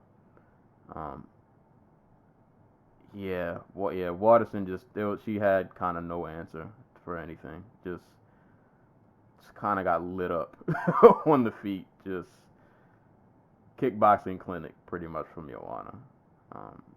Blood pouring. That poor white shirt was soaked in blood by the end of that fight. Like, yeah, she got busted up really bad. I don't really have much else to really say. I'm looking forward to Joanna versus Zhang. Zhang Gang. Yeah. Still Zhang Gang. I don't care how good Joanna looked. But no, that was a really impressive performance from Joanna. I'm gonna take. I'm gonna do the not so hot take. She if Waterson wants to improve and get better and do all the things that would make her potentially fight for a title, she needs to leave Greg Jackson's. Like, it's like, because her game plan is like quintessential Jackson Wink style of striking, and that style of striking is just like it's been done to death. And it's been figured out. It feels like. Yeah. And like it's a whole system built on like doing one thing and then doing another, like trying to do the unexpected without laying the building blocks for it. It's a lot of like relying on um natural athleticism or toughness or this, that, and the third, and not a lot about fundamentals, um, and range management and all that good stuff. So if she's gonna get back on track and go to that next level, it's only gonna get harder from here. Because the division's just gonna keep getting better and younger. Well, she is not. She's actually one of the older women in the division, if I'm remembering right. Unless she's in like her 30s, and she's been doing this forever. Yeah. Change of scenery might do her some good. Like imagine her with Ludwig or Whitman. Yeah, Whitman might unleash the karate for real. Might come out. Cause I think she has the tools, but it's just like I feel like she has the talent, but it's just it needs to be reworked. We gotta Like between the size and just like the incomplete striking, like it's just not it's just not gonna work out if she doesn't take that next step. yeah. Hold up. I just wanted to see how long she's been fighting for. So she's been fighting for close to 12 years. And she's 33. Yeah. And you hope it's not too late for her to like turn another corner. You don't want to rewire in the latter part of your career, but yeah, something's gonna have to give for if she wants to turn another corner. Right. And I mean, she probably still has some good years left in her. Um, but yeah, just certain matchups for her are probably just not gonna go in her favor, depending on the skill set of who she's fighting. Like, I think matchups are really gonna be a big deal for her. Mm. But we'll see. But Joanna, just out here, just Yeah, she's back. yeah. That looked like a prime Joanna. That looked like the Joanna of old. So shout out to Joanna Jedrzejczyk. Just put on a clinic for 5 rounds. Got the decision over Michelle Waterson. Co-main event: Cub Swanson versus Kron Gracie. Man, good first round from Cub, sticking and moving, working a jab, throwing 1-2s, leg kicks, not getting in close enough range for Kron to grab a hold of anything. Just really doing a good job of just kind of sticking and moving and kind of putting it on Kron. I'll just say this now: Kron has a crazy chin. The man ate. I don't remember the number, but it was a lot of strikes. He also has a freaking like granite body or something, because Yeah, because he ate every kind of like he was getting punched, uppercutted, body kicks, hooks to the body, like repeatedly in succession, and just was walking through everything. And at no point did the body shots ever slow him down or like stop him from moving forward. And in the second to third, I think Kron did a better job. And I don't know if it was what Kron was doing or if Cub just got tired because he had to throw like 800 strikes and Kron still wasn't going away. But in the second and third, it was like Kron did a kind of a better job of being able to get in closer. Cub wasn't able to kind of like stick and move so much. They would have instances where they traded back and forth. They started to clinch a little more because Cub wasn't like getting away so fast, and it made the fight like a bit more dirty, a bit more grimy. But yeah, just really crazy level toughness for Kron. I will say, no, I called him bootleg Brian Ortega. I mean, probably not too far off. I guess and somebody else pointed this out on Twitter, and I'll kind of add my own little remix spin on this. In 2019, if you are strictly a jiu-jitsu practitioner and you're getting into MMA, you gotta work on your takedown setups, buddy. And you need like a variety of them. Yeah. Cause this whole just like I'm just gonna push forward and try to grab you, that's dead in 2019, bro. Like you can't.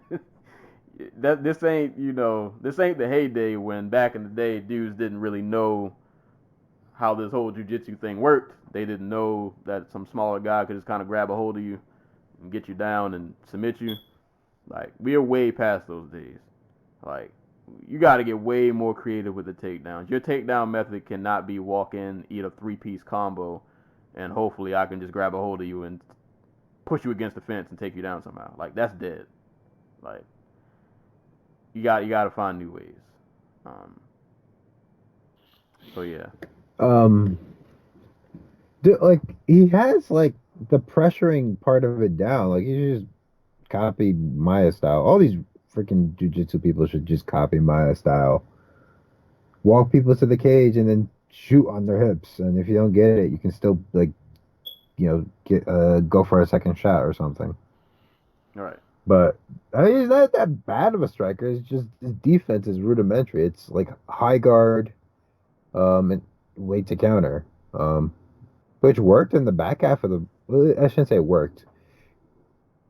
It was effective in the back half of the fight because I think Cub early on was moving way too much. Like I think he could accomplish a lot of what he was doing if he took a pivot a little bit more and took a few less like wide, like retreating steps. But like I completely lost my train of thought. Yeah, like he was landing. Like when he threw, he was landing. By the end of the fight, they had landed like a similar clip, believe it or not. Yeah, it was like 200 something, I want to say. Yeah, so but it wasn't a bad performance from Kron. Like I'm curious if this is like if this is like just like a one-time thing when it comes to his toughness, or if this is just like going to be a staple of him moving forward, where every fight he just has to like tough it out. I mean, I feel like if he had like more entries to take down and was more creative with it, he might have been able to pull something off in this. Like, because in the second and third, like I said, he was able to get closer a few more times, and even close enough to where he tried to like pull guard a couple times, even though it didn't work. But like he can get within the distance. It's just that like I don't know.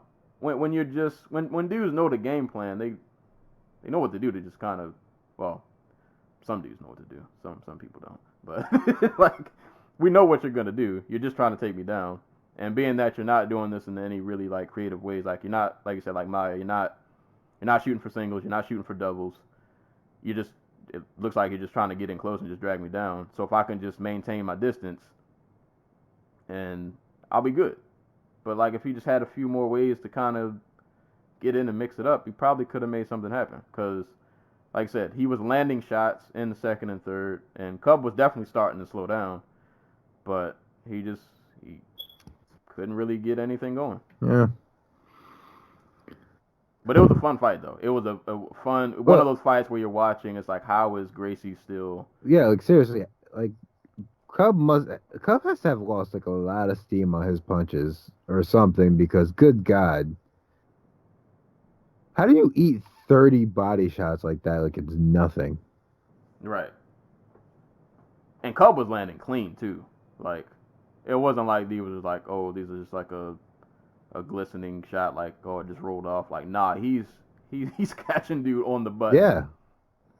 Like full, like whole body committed to it and everything. But great fight. Great fight. Yeah. Shout outs to Cub. Happy to see Cub get a win though, man. He's had a rough patch going. Yeah, he dropped like his previous 4 fights. Yeah. He's had a real rough patch going, man. It's not been a good time for him lately. Really, it was really good to see him get a win. And this, to be honest, as good as he did, as many strikes as he landed, like this was kind of a dangerous fight because if he would have lost this, like that might have been it. Oh. No, No, sorry. I just apparently the one title fight between Angela Lee and Janan wasn't for the strawweight title. It was for Angela Lee's atomweight title. That makes a little bit more sense. Never mind. Y'all not say that? I don't remember. I remember I said she was the flyweight champ, which I was like, why did she get a title shot off of 2 losses? It was a title defense, so my bad. But yeah, no, good fight. Good to see Swanson get a win, and Gracie now has something to go work on because his MMA career to this point has been pretty chill in terms of like resistance. Yeah, so you need one of these kind of sit you down kind of losses. Like, all right, we got to look at the tape and go back because you did X, Y, and X, Y wrong. We just need to fine tune this, fix that. Because dude is definitely really talented, but you know that was a big step up in competition. But congrats to Cub Swanson, man. Glad to see him finally get a win. It's been a little bit. And shout out to Kron Gracie. Looking forward to seeing him again. Hopefully, you know, just a bit more improved. But congrats to Cub Swanson. Got the W in what was a really awesome fight. Moving on to one of the greatest knockouts I've seen this year. Man, oh man. Nico Price welcoming James Vick to welterweight. He welcomed him, all right. This fight made me realize I don't think James Vick's problems have to do with weight. Nah. He's just a violence factor. And Vick is now added to that list of guys who can't seem to. When Vick gets knocked out, he doesn't lose like a normal person. Like, his knockouts have to be really spectacular and just, like, kind of out of this world. And I kind of figured this fight wasn't going to go too well for him because Nico's a wild man who can pressure and just kind of will throw anything at you he can think of, which is evident of how this fight ended. There was really never a point in the short amount of time this fight lasted that Vick was ever comfortable. Like, Vick is kind of his best when he's at range. He can work his jab. He might be able to slip in an uppercut. He can just kind of, you know, get his offense off from a good distance. But Nico was pretty much in his face from the jump. I can't remember the sequence in which he had James Vick on the ground. But it was kind of wild because at one point Nico was Vick had I can't remember how it happened. Vick had reversed position and was on top, landing with what looked like some pretty solid ground and pound. Like, it looked like he was hitting pretty hard. And it was like, oh man, he might actually hurry up and, you know, this is one moment to kind of turn around. And boy, oh boy. Vick lands some decent ground and pound. There's a brief moment of like a little bit of separation. Nico Price throws like an axe kick, up kick, like his foot shot up and his heel like came like downward and just cracked Vick in the chin. And he was pretty much done from that. He didn't even need to. He died in Nico Price's arms, which is kind of wild. Like, Nico Price just holding him and punching him after the kick, and then Herb Dean finally realized, like, oh, he's not alive. He's completely out. and stopped. That was one of the wildest upkick KOs I think I've ever seen. Once again, seeing Vic just kind of slump over because he's so tall. It's like, oh boy, like you really get the worst of it. It's like, I don't know what you did in your past life to deserve this, but boy, he just seemed to catch it. Oh, God. Your mic is kind of. All right, There we go. I'm good. Yeah. Okay. So, I hate James Vick. I think I've made that pretty clear before. So, seeing him get knocked out in all these spectacular ways has brought me a bunch of joy in my life. And this is no different. Nico Price. Like, what do you think James Vick's team thought when, like, they were like, you know what, he keeps getting knocked out at 155. We're gonna move him up to 170. We're gonna build him up there. He was 10-1 he was 10-1 in his first 11 fights, so he'll be fine. And then Sean Shelby is like, hey, yeah, cool. I see you want to move up to welterweight. Here's Nico fucking Price, the man who knocked somebody out from inside his guard off of his back. Like, do you think they were like, does Sean Shelby hate us? I don't know what they thought, but they should have sounded the alarm. Yeah, like they should have. He should have pulled out of this one because this is the only way it was ever going to end. I mean, maybe not the specific, up kick while throwing ground and pound dealio, but like Nico Price, if he ever found James Vick's chin in any manner, he was going to knock James Vick out. Yeah. And knock him out he did. Crumbled him up. Like Price said in his post-fight, man, fighting is not technique. Fighting is fighting. You just go out and do it.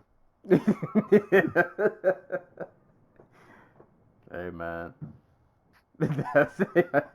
I can't argue. Hey, it works. It works. I could, yeah. Dude, why yeah. can't and like why can't the rest of this the top of this division be like the middle of this division, where your Nico Prices and your Tim Means and your Legion Liangs and like all those just like super violent welterweights. Right. I think Joey said it best. He's like, it's way safer to be inside the top 10 at welterweight than it is to be outside of it. Yeah, dudes outside are just piranhas. Like we're gonna get to a fight later, but like Alex Morono and Max Griffin's another example of that. Like, that's crazy. Welterweight really is so much more fun outside of the title. The UFC title doesn't really mean anything. Like, it's just something the UFC made up. So I feel like we should be able to make up a title and give it to whoever we want, and we just give it to like the welterweights outside the top 10. Yeah. Like the number 11 welterweight is actually the best welterweight. Right. Shout out to Jeff Neal. Just so many violent. Listen, man. And this ain't even really just to James Vick. It's for like any fighter. This is me armchair quarterbacking, of course. But like sometimes the weight class ain't the issue. Sometimes the weight class might make it worse. Cause like all these divisions are deep. Like ain't like back in the day. It's like, oh, I'm gonna go up to this other weight class or go down because this weight class is a little more thin. And I can probably make a quick run to the top. Like, bro, those days are over. Mm-hmm. Unless you're going to 205. 205, you might be alright. 205, you might got a chance. These lighter weight classes, everything below, like I'll say below 185 and below, no go, man. No go. You think you're just gonna come up to the weight class and it's gonna be all sweet? Nah, bruh. Dudes are trying to kill you out here, and they're really good at it. And they can do it in a variety of ways. And apparently, up kicks are one of them. So, yeah. Nico Price up kicked James Vick into the into somewhere. I don't know where he went. He put him in a black hole But somewhere. he sent him to the void. Yeah, he's in the void, just screaming. Nobody hears him. He's by himself. I hope the UFC point- just keeps like I hope James Vick doesn't get cut. It just keeps getting matched up with like increasingly dangerous one punch knockout artists. I mean, it don't get much. Like, you got like Nico Price out there. You got Hey, they can match him up with Vicente Luque or something. you got Luque. I forgot. Is Randy Brown a lightweight or? He's a lightweight or welterweight. Sorry. Yeah.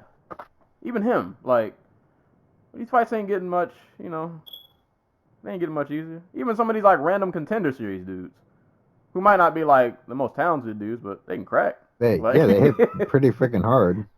Yeah, they hit hard at least. They got that going for them. So I mean, James Vick can move up to middleweight. Try his luck with like Paulo Costa or something. Yeah, it's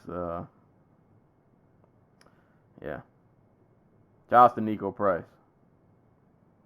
Dude is a in the world of MMA, he is a national treasure. He is that man's something different. He is something different. Up kick of the year. Shouts to Nico Price. He won via up kick in round 1.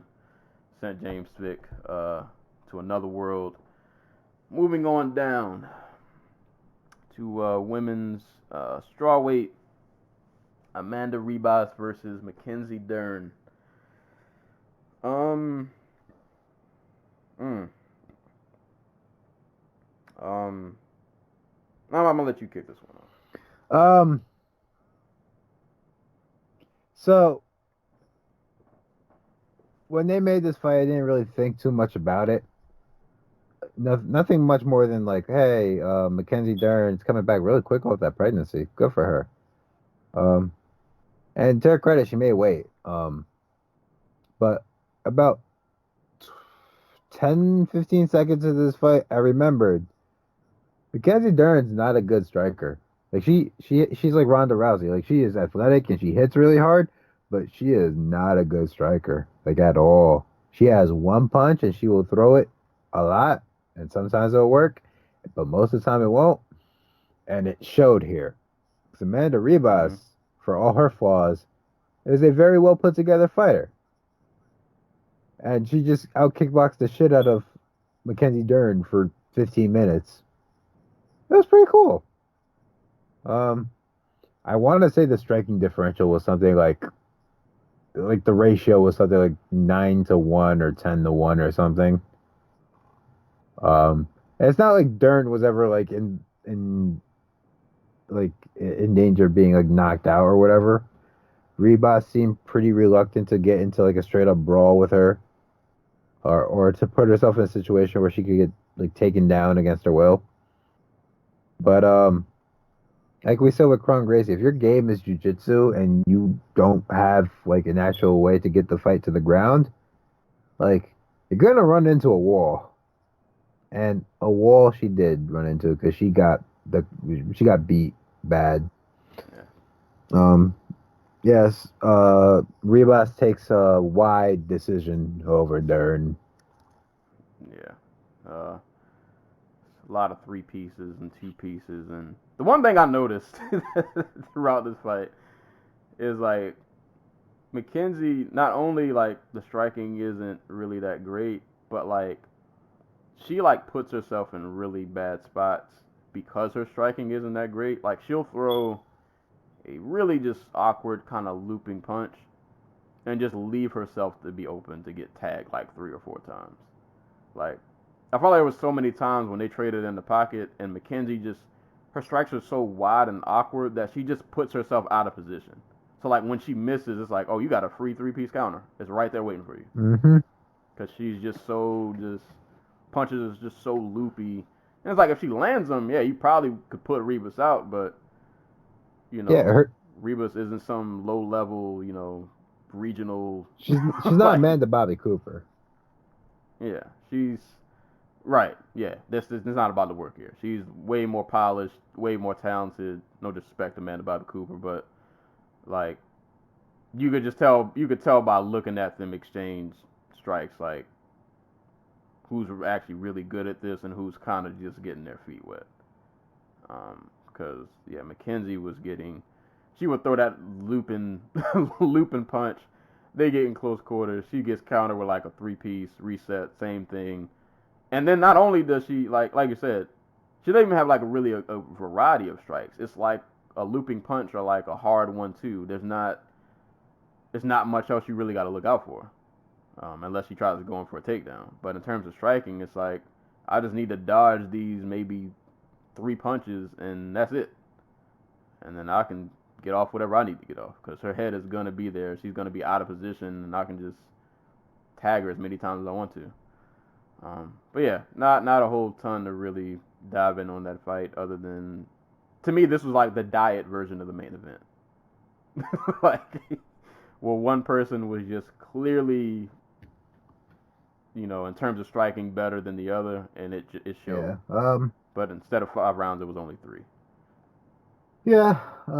Like Dern's defense, man, it's just not good. Like, it's basically just like retreat and also lean back out of the way of strikes. And if like Rivas had at any point like just decided to like be like fuck it, I'm gonna just go for it, she probably could connect on something big. Just like following McDern as she leaned back out of the way, but she didn't. I mean, she didn't need it. Right, it's not like 120 strikes to Dern's like 20. When they were showing the round by round strike totals, it was crazy. That differential was wide. Was really crazy. Yeah, but Dern has some raw talent, but she needs a lot of fine tuning. But like, there's definitely something there, but I think it might be a while before she becomes what I think people hope she can be. It might take a little bit to get to that point, but there's definitely something there. But yeah, she's definitely going to have to go back to the drawing board on that one. But congrats to Amanda Ribas. She looked really good. Just solid kickboxing clinic for 3 rounds. Moving down to lightweight, Matt Frevola versus Luis Pena. It was a fun one. A fun lightweight scrap. I know some people weren't a fan of the decision. Some people being Luis Pena. Yeah. He stormed out of there with a quickness. Yeah. No post-fight interview. No. I feel like by the time they got the first syllable of Matt's name out, he was halfway like out of the octagon already. Like he ain't want nothing to do with it.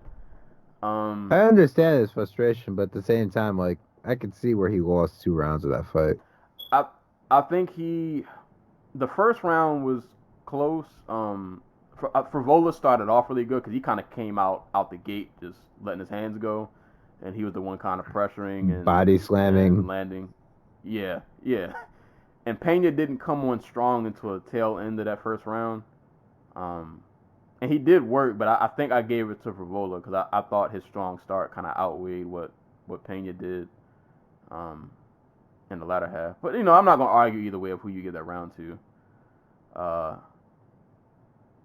don't know. I felt like Pena... I kind of feel like kind of similar to what I've seen sometimes, not recently, but if you look back in like Jorge Masvidal, some of his earlier fights, where he has really good moments, but sometimes he kind of gives fights away. Sometimes he makes them a lot closer than maybe what they should be, kind of leaving for split decisions like this to happen. Kind of feel like that's what happened in this fight. Like, Pena had really good moments. He was going in that that flying knee, boy. He did the fake wind up with the arm and then threw the flying knee. That was really dope.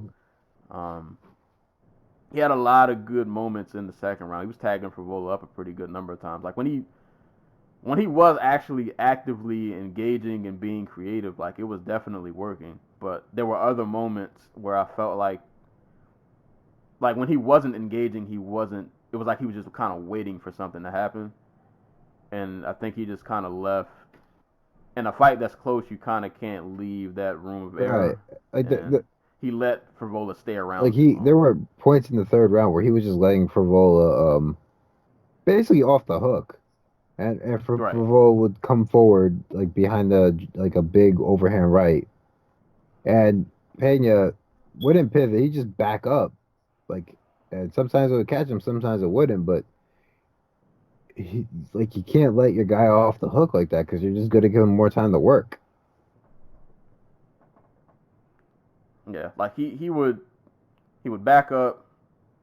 He would kind of feign in like you think he's about to throw something, but then nothing happens. Right. And it's like, yeah, you let this. Even though you maybe should have won, I'm almost can't really be mad because like this was you let this kind of get you let him off. Like. If you just had if you'd have put your foot on the pedal just a little more. Like, Pena is all the most, like, annoying parts of fighting somebody who's, like, super tall and strong, where, like, they're able to get, like, these weird, like, if you're trying to brace to get up, he's able to, like, lock your arm behind your back or something like that. Or that weird-ass buggy choke he went for in the first round from side control, where he tried to, he basically triangled Frevola from side control using one of his legs and his arms because they're so damn long from side control. And it didn't work, but it got him out. It got him off the ground. But like he also doesn't have any of the tools that like are that actually win like these long people like rounds. You know what I mean? Like they're all tools that you can use to win instances, but like where's the jab? Where's the distance management? Where's the leverage in the clinch that you're supposed to be having? Like, yeah. It was kind of frustrating because Pena has so many good moments, and it's like I really wanted you to get this win, like, and I felt like it was there. It was definitely there for you to get the win, and it just that last round it just kind of slipped like right out of his hands. But I mean, it was a really good fight. It was a nice back and forth. They both had their moments, but yeah, Pena just kind of let this one slip away. So Frevola got the win via split decision, and he was the hometown guy too. I want to say so. But you live and you learn, I guess. Still like Violent by Ross. It was a pretty fun fight. Just next time you gotta keep the foot on the pedal. But moving on to the last fight of the main card, Eric Anders versus Gerald Meerschaert. Basically, this was a middleweight kickboxing match. I don't really have a whole lot to say about this fight other than I felt like when Anders he hits really hard. His hits had a little more oomph to him. I think I gave him the first round. Meerschaert did pretty decent in the second. He was doing better at kind of sticking and moving. Doesn't hit or isn't like the athlete that Anders is, but was able to put things together better in the second round in terms of, putting together some decent combinations, sticking and moving and not being there too much to like get hit in return. So I think I gave Meerschaert the second round, and I'm be honest with you, I don't remember the third.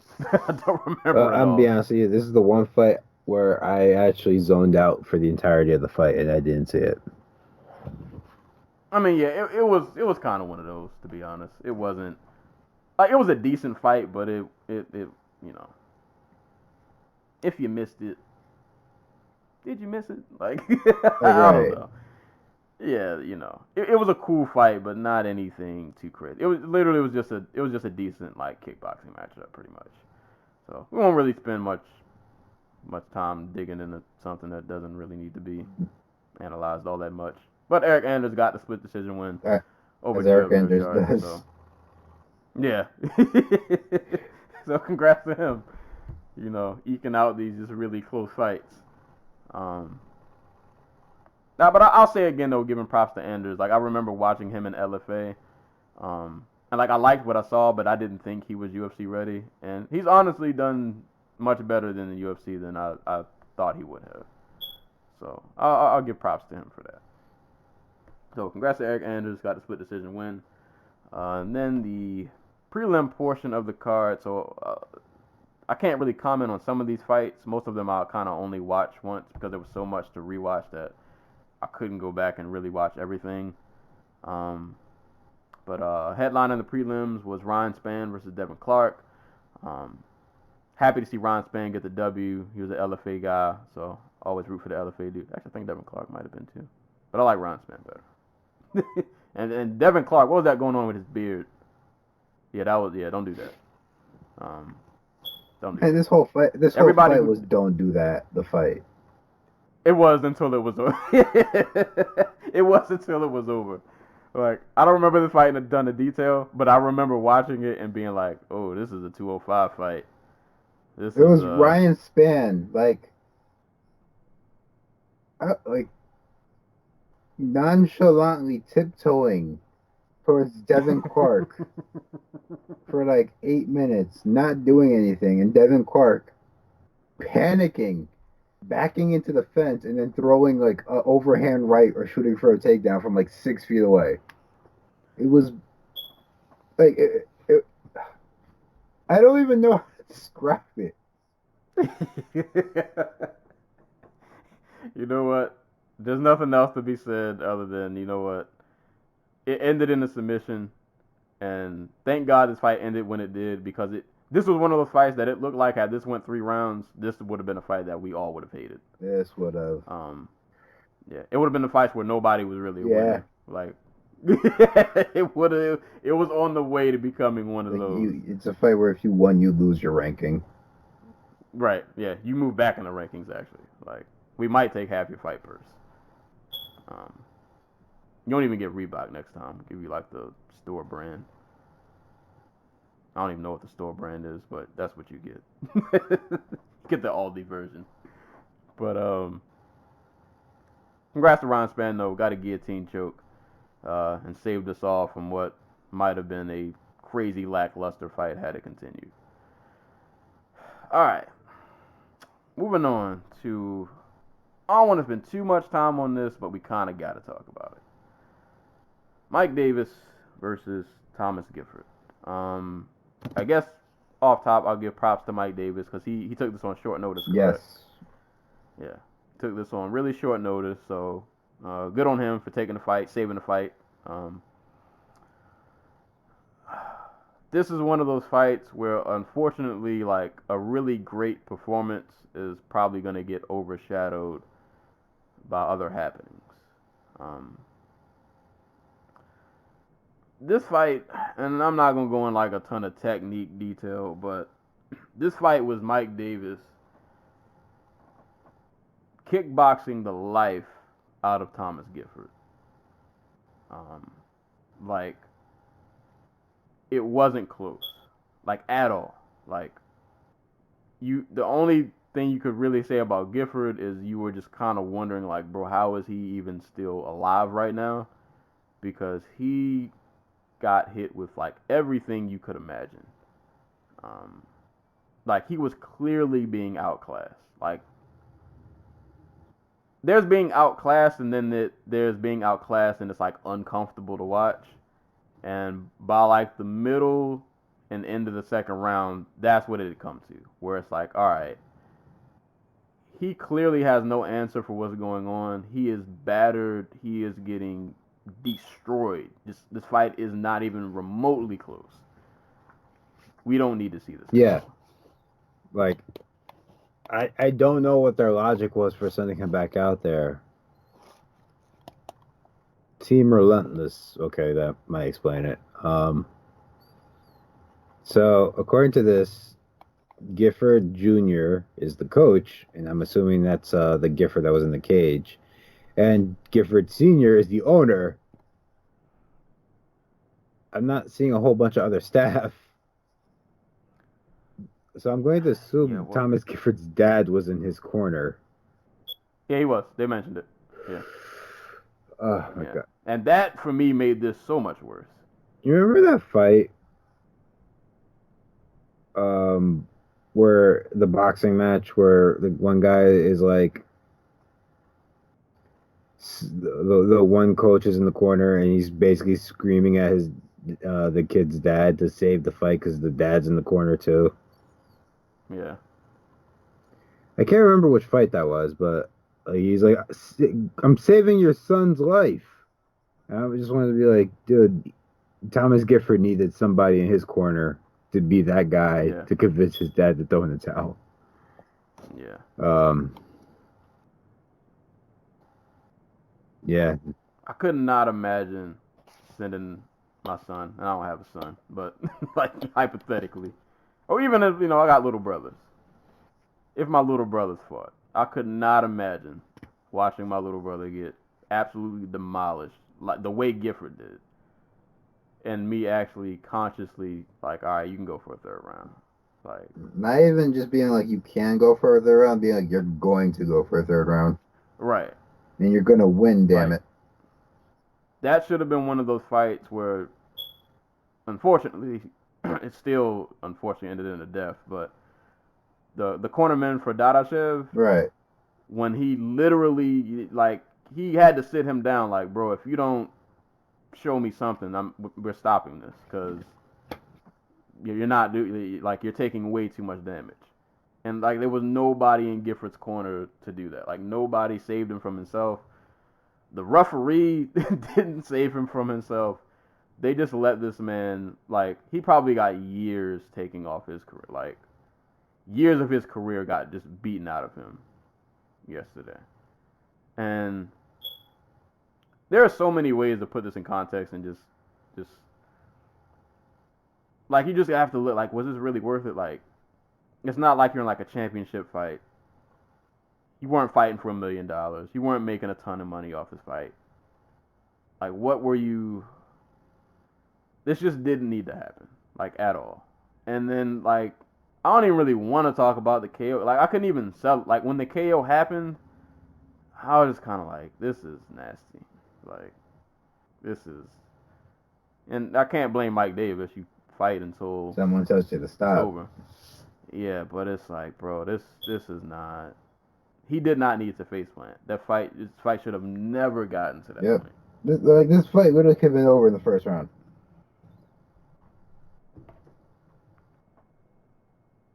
Yeah. First, I'll give you part of the second to see if your guy can rebound. But by like halfway through the second, you kind of saw. And guys, if you didn't see the fight, like it wasn't just like he got technically pieced up. Like, everything he got hit with hurt. Yeah, like he was eating bombs the entire fight, and it was just like, ugh, uncomfortable. Yeah. That face plant was just like, I hope this guy's okay. But from what I heard, like he's okay. I read I don't know if he posted on IG or Twitter, but I saw a post from Gifford. They went to the hospital. He was cool. Like they did like a CAT scan or whatever the test like they run, and apparently he was cool, no damage or anything. But bro, like if anybody from his gym is listening to this, like, bro, don't ever do that again. That is disgusting. Like let your guy live. Like he's probably never gonna be the same after that fight. Yeah, and it didn't need to come to that, but I don't know. It feels like every so often we have to have that talk about. I mean, boxing does it too, but I feel like boxing. I've seen boxing be much better in terms of. It probably still needs to happen more than it does, but at least in boxing, I can point to instances where I've seen corners be like, all right, like I'm gonna give you this last round, and if you don't show me anything, we're stopping. Right. And like it actually got stopped. For some reason in MMA, dudes are just willing to let their fighter go out and die. I think a large part of it comes down to like boxing coaches are just kind of used to people dying in ways that MMA coaches aren't. Like there has yet to have been a high profile death in the cage in the UFC or Pride or Strikeforce or whatever. Like there has been in boxing.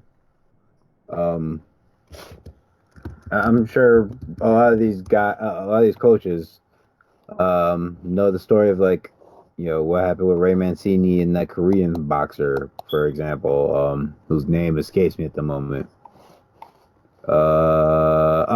Duke Koo Kim. Like that was a big thing in 1982. I'm sure a lot of the coaches around now know about that story.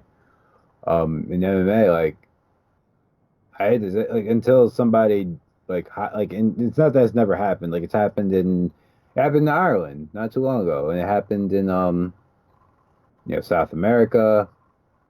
Um, Yeah, you hear it on like smaller yeah, regional. like Yeah. till somebody dies in like a UFC or a Bellator card, like you're probably not going to see people be too cautious, and even then, it's going to be like a slow, gradual thing. All right. But Man, no, it's sad. it is. It is. It was. Yeah, that was one of those fights I was like, yeah, I can't even. I don't even really want to rewatch this. I didn't rewatch it. It's like, bro, I don't need to see I that didn't again. see it the That first was. time. Like, Yeah, that was not fun. That was not fun. But congrats to Mike Davis. Really great performance and on short notice. I think he was a Contender Series guy. I want to say. yes. Yeah, so shout out to him. Just good performance. Looking forward to seeing him again. Um, I don't know if Gifford gets a call back.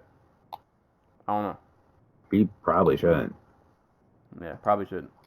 He's But he's 0-2 in the UFC. yeah, man.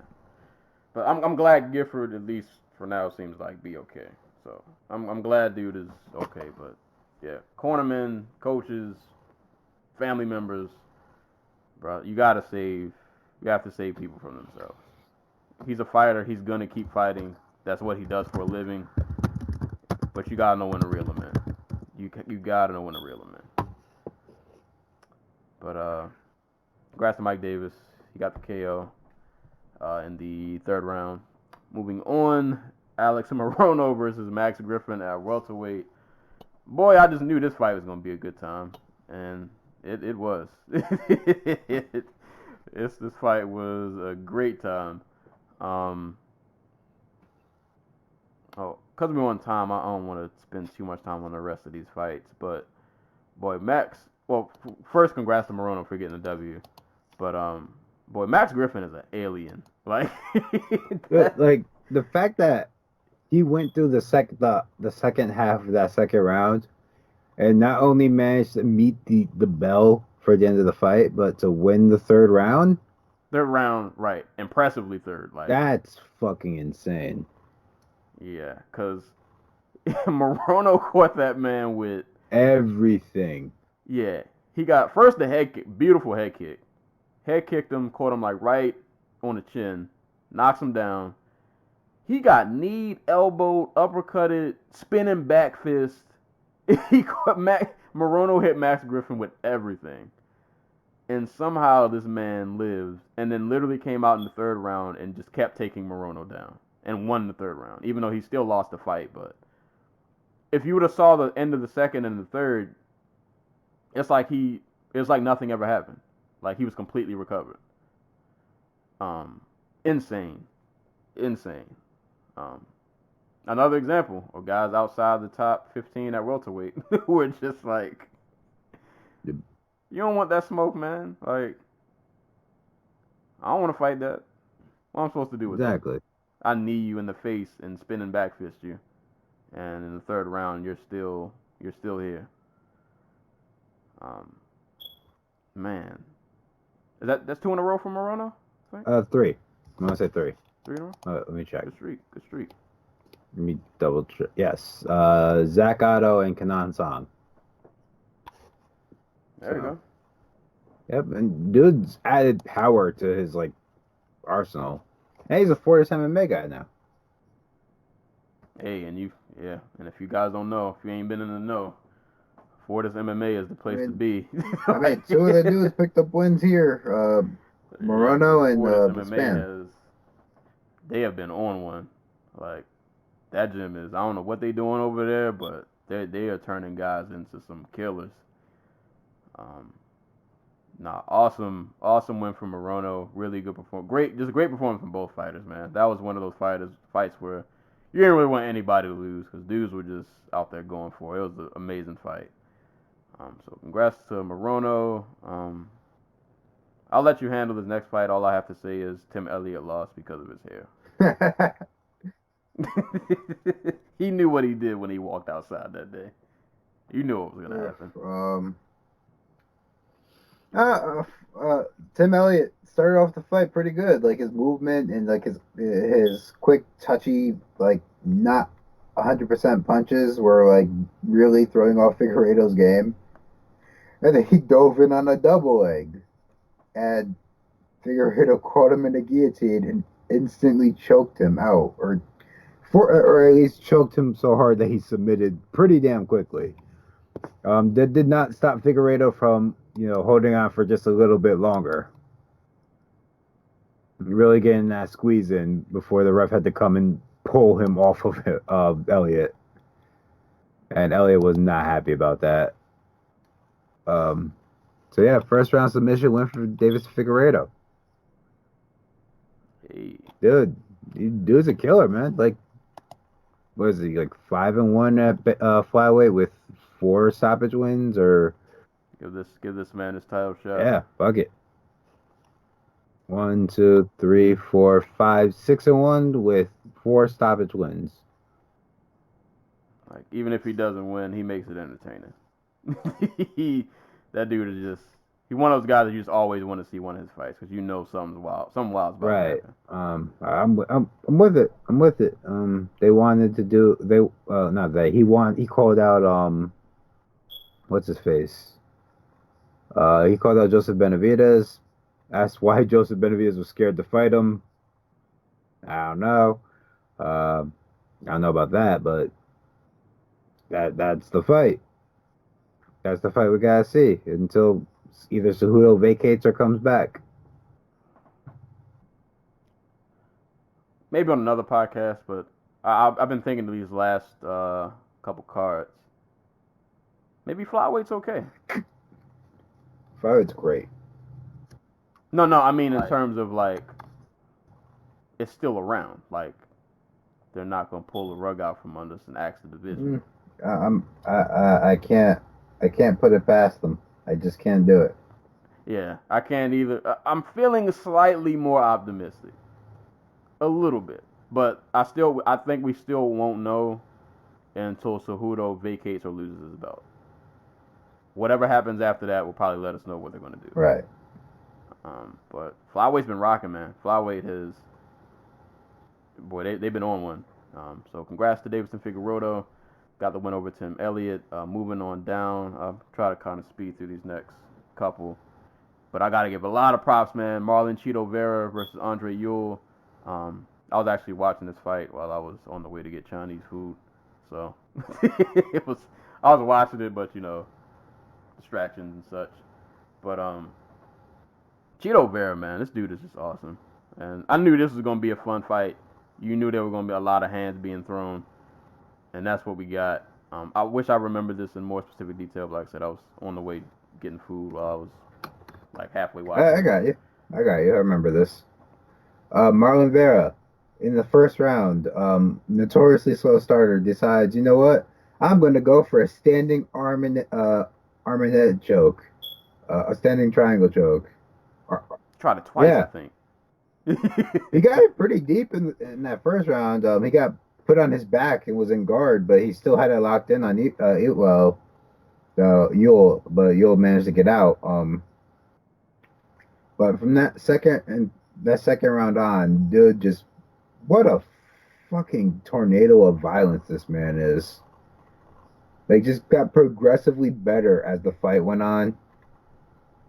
Just my favorite part of his game was the over-under clinch, where he was just digging those knees into the chest of Ewell. And like he landed like 5 or 6 of them, and they were devastating. You could see Ewell's body could kind of just cringe up a little bit. It was just really, ugh. The elbows and the clinch. He was starting to put his combinations together. And what really did it for him was like the leg kicks. The leg kick, because Yo really likes to throw those long rangy crosses from southpaw. Like that's like 90% of his game. And Vera just got rid of that by kicking at Yo's lead leg until like he just could not keep his stance, and he just backed completely into the fence. So props to Vera because that's 5 in a row, and I want to say they're all by stoppage. Like get to do the big fight. He's one of those guys who definitely needs a big fight. He's really fun to watch, and he's been out here just handling business. Boy, that division is so fun. That division is so fun. But yeah, mad props to Marlon Chito Vera, man. That dude he's awesome. He is awesome. So yeah, but give him a top 15 guy, man. Let's see what he can do. And the last 3 fights, we'll just kind of cruise through these. Miguel Beza, who I think this was his debut. I want to say. Yes, he's a contender series dude. Yeah, so he's still undefeated. He is now 8-0. He got a TKO over Hector Aldana. Marvin Vittori got a unanimous decision over Andrew Sanchez. And J.J. Aldridge and Lauren Mueller brawled it out. But Aldridge got the win via unanimous decision. So that was UFC Tampa. It was a good card, man. Like, there were all of these fights were pretty, like I said, outside of the Span fight, but the way it ended good, so I was okay with it. Like, outside of that, man, like, all of these fights to me were pretty good. Not, we say this a lot, maybe didn't have, like, superstar power, but there were a lot of good, I'd say, like, mid-level fighters on here. Yeah, and again, we talked about this last week, but it was really bizarre watching, like, all the fights that we were interested in happen on the prelims. Right. But, you know, it happens. It was a solid card. It happens. It was a solid fight night. With a lot of good, like, back and forth violent fights. Yeah, I think that was the story this week. There was a lot of violence this weekend, man. Like, and just all the cards from one championship to, well, I can't speak on Bellator, but one Rizin. Bellator was hella violent from what I saw. The little bits I saw. Melvin Manhoff, just, and Nemkov, just every time Nemkov hit Carvalho, it looked like Carvalho had been shot with a shotgun. Yeah, man. So if you missed out this weekend, there was a lot to watch, man. A lot to catch up on.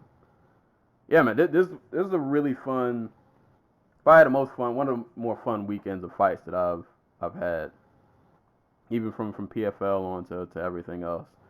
But I'm just great weekend of fights. If you missed any of these cards, go back and give them a watch. All of them are worth it. There was a lot of quality violence spread around, a lot of good fighters, great performances, new faces, old faces, everything. There's something for everybody in between all these fights that happened. So yeah, that was UFC Tampa. Really good card. Go back and give it a watch if you have not got a chance. I mentioned earlier we'll be taking a 2-week hiatus, but that don't mean that you shouldn't still be out here watching fights, because there will be plenty of upcoming cards. Next week we got UFC Boston with Weidman and Reyes. Also on the card, Jeremy Stevens and Yair Rodriguez get the fight again. Macy Barber versus Jillian Robertson. I'm going to skip over Mr. Lozon. Deron Wynn, Darren Stewart, Kevin Holland, Brendan Allen, Boston Salmon, Randy Costa, Kyle Bosniak's on the card, Manny Bermudez is on the card. That looks like it's going to be a pretty good time. Actually, hold up, before I forget, gotta give Bellator some love. I'm going to skip that Amir Nelson too. I'm going to go skip ahead to the next one. Upcoming on October 26th. Bellator 232. This is going to be a great one, man. Roy McDonald versus Douglas Lima. The rematch. Also got Paul Daly versus Sabah Hamasi. Vitaly Minakov versus Javi Ayala. Patrick Mix is back versus Dominic Masota. Nick Newell versus Luis Muro. Who else? Van Roosmalen versus Chris. Oh, yeah. Lencioni. And Lencioni. Yeah. So, Roosmalen making his Bellator debut. So, And Nick Newell. That's going to be fire. Yeah, and Nick Newell. Who they finally signed to a I didn't say long, but like a multi-fight deal, so we'll get to see more of him. And UFC. I'm sure the PFL is doing, is going to have cards. I don't remember which one. Yeah, they should be doing another, because they did that was welterweight and women's lightweight, so their season should be, next Friday, off. next Friday, they have, what divisions are these? Men's lightweight and featherweight. So. Oh, so they were Natan Schultz. You up there? Yes. Andre Harrison. I don't know. I'm not even looking at it, but I'm just thinking of names. Is Andre Harrison here? I don't think he's here. Oh, no, there he is. Here he is. Andre Harrison, Daniel Pineda, Jeremy Kennedy, Ramsey Nijum, Chris Wade, Rashid Magomedov. So Lance Palmer. So names you know if you've been watching PFL. And then UFC Singapore, also on the 26th. Ben Askren, Damian Maia, Michael Johnson returning to lightweight versus Stevie Ray. Cyril Gane versus Dontel May. Sergey Pavlich versus Maurice Green. Frank Camacho, Benil Dariush. Zhao Nanyan, Ashley Yoder. I don't know if his card's fully filled out, but it doesn't matter. Either way, there are a lot of fights upcoming within these next couple weeks, probably between a lot of different promotions. So, get in where you fit in. There will be violence free somewhere on some network or some streaming service. Somewhere somebody's getting punched in the face. So, watch it. Oh, One Championship is back again. Who was on Dawn of Valor? Who you got? Is it one of those contender heroes cards? Oh, John Lineker. Oh, cool. John Lineker versus Muin Gaffarov. We get to see John Lineker soccer kick somebody to death. Right. And I ain't gonna lie, I don't really care about any of the other fights on this card. But John Lineker's on it, so watch it. Because of John Lineker. So it's gonna be fun. But yeah, man, a lot of fights upcoming, so there will be plenty of fisticuffs to go around. But I guess that's pretty much it, unless you got any last closing things before we do parting shots and shout outs. I think we pretty much did a pretty good job of covering the 9,000 fights that happened this weekend. No. Oh, I forgot. We don't got to talk about it, but Ali and the scuffle. Did you hear about that? Oh, yeah. No. Yeah. Shots at Ali Abdul, Aziz, or whatever the hell his name is. Because he's a tool. He continues to be a tool. And you know what? Shout out to So actually, I keep forgetting that he's like a judge now. It's really weird because I knew him when I was like 10 years old. But Dave Torelli was one of the judges last night for UFC Tampa, and he was my karate coach like when I was like 10. Yeah, so shouts to I'm kind of surprised I didn't judge anything, to be honest with you. Kind of crazy. But yeah, no, shouts to him, I guess, because he's still out here doing his thing. I vaguely remember him not being a good judge. He was a fine coach, or trainer or sensei or whatever the hell you want to call him. But he's the only judge last night who gave Michelle Waterson a round. So, David, what are you doing, man? he gave her the third when she took Joanna's back. Which no, Yeah, right. Because nothing came of that. Oh man, you gotta chill out, David. You gotta chill out, bro. Um, I guess from my parting shot and shout outs, I got two shout outs. Shout outs to um what is her name? Allison Phoenix. Sorry, Felix. Allison Felix. She is a USA Olympic sprinter, and she broke Usain Bolt's record. She is now the, I want to say the most. Let me get this right. Let me get this right. She is the most. She has a record for the most world title. She now has 12 after she won. She just got a gold medal on the mixed gender 4x400 relay team. So she now has 12 world championships. And she just gave birth like 10 months ago. So shout out to Allison Phoenix. Showing Mackenzie Dern how it's done.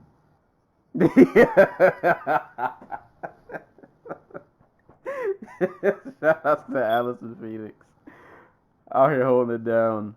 I think that was a whole situation too with her and Nike about her getting pregnant. Oh yeah, they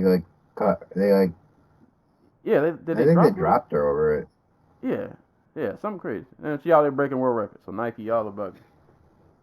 She's breaking world records. Like y'all don't know women get pregnant. Like what's you know what? That's a whole nother. We didn't get into it. Life is strange. Yes, but shout out to Allison Felix. That's an awesome accomplishment. And I got to do a local shout out, man. For the home state here in Maryland. Shout outs to Keith Bossier. If you are in Maryland specifically, if you're in Baltimore, yeah, man, you know him as the Baltimore running man. And to put in context, man, I moved to Baltimore in '90. I don't live in Baltimore anymore, but I was in Baltimore from '94-ish till 2005. This man has been running the Baltimore streets for like as long as I've been alive. Like, I used to live in East Baltimore, and if you lived in East Baltimore, if you've been up like Monument Street or close to downtown Baltimore, you've seen the running man. Like, the man just literally runs everywhere. But he got a sponsorship with the shoe and clothing store retailer DTLR, and I got a chance to watch a commercial they did for him the other day. It was really dope. Really, really awesome commercial. He just kind of talks about, motivation for running, and things like that, like why he runs. But no, it was just really, really awesome. Like, this is a guy who's, like I said, if you're familiar with Baltimore, if you're from there, you know of the Baltimore running man. You may know his story about the kidney disease, and I think he mentions that in the commercial about like he doesn't let his kidney disease stop him. He's just gonna keep running. So yeah, it was just awesome to see this guy who wasn't running for attention. He doesn't bring any attention to himself. He literally is just out here running, minding his own business, and it just kind of became like this awesome thing that a lot of people followed and supported, and he's, getting recognized for it after all these years. So shout outs to the running man with the DTLR sponsorship. That's pretty awesome. Keep running, bro. Running way more than I think he runs like 20 miles. He runs a marathon every day, which if he wanted to stay healthy, seems counterintuitive. But it's working for him, so I can't say anything. Yeah, he's still out here. He's still, the man said he said he don't run and compete. He just loves running, and he does it every day. So shout outs to the Baltimore running man and DTLR for sponsoring him. And just once again, man, positive thoughts, prayers to Patrick Day. I've been randomly just like Googling his name while we've been on here, but nothing as of late I don't think is really broke other than him undergoing the surgery, but haven't heard anything after that. But well wishes, man, prayers to Patrick Day, hoping for a recovery. So just keep him in your thoughts, guys. But that's it for today, man. We done covered 80,000 fights, and we're actually in pretty good time, I say. I'm going to give us a pat on the back for this. We had 2 hours and 49 See, that's minutes. what happens when you ignore the 2 or 3 Bellator cards that happened, because... Hey, man. Sacrifices had to be made. I mean, I don't... Hey, I'm not judging. Like, that was Hey, a man. bad card on paper. I mean, we gave them a brief. We gave them a little We footnote. talked about Nemkov. Yeah, we gave them a little footnote. Y'all know they exist. But nah, man, we covered a lot of fights. So go back and watch all the fights we mentioned, because there were a lot of awesome fights. But yeah, man, we're gonna go ahead and end this. And like I said, we'll be on a 2-week hiatus. So don't forget about us. Don't be cheating on us with other podcasts. If you listen to another podcast, I swear to God, I will materialize in your house and slap you. Right. And I'm gonna unplug your headphones. Take your phone, unplug your laptop, taking your charger cord. Don't you go cheat on us with another podcast. Don't you do it. How dare you? If you do, you know, black suits are coming. But be gone for 2 weeks, so no Wyman Reyes, no Oscar Maya. But we'll be back for November the 2nd for Masvidal Diaz. So be back on the lookout. But I'll be on vacation until then. So you guys be good. Don't get in trouble. Keep sharing. Make sure you share this episode a lot, because you won't hear from us for a little bit. So make sure you share this with everybody you know. And tell them we covered like 80,000 cards in less than 3 hours. So go ahead and get out of here, man. As always, you can give this podcast a listen. SoundCloud, Apple Podcasts, Spotify, YouTube, Google Play. Send questions to dojotalkpodcast@yahoo.com. Hit us up on social media at the Dojo Talk Podcast Facebook page, as well as the Instagram page. Follow me on Twitter, and especially Twitch at Serial Sensei. Since I'm on vacation, I will be very active on Twitch, or at least I plan on being. So if you're a gamer, follow me on Twitch at Serial Sensei. Follow Anti-Cool on Twitter at GC Zeus. And yeah, that's all we got for today. So as always, anytime people are being punched and or kicked in the face, we will be there to talk about it. Until then, we will see you guys next time.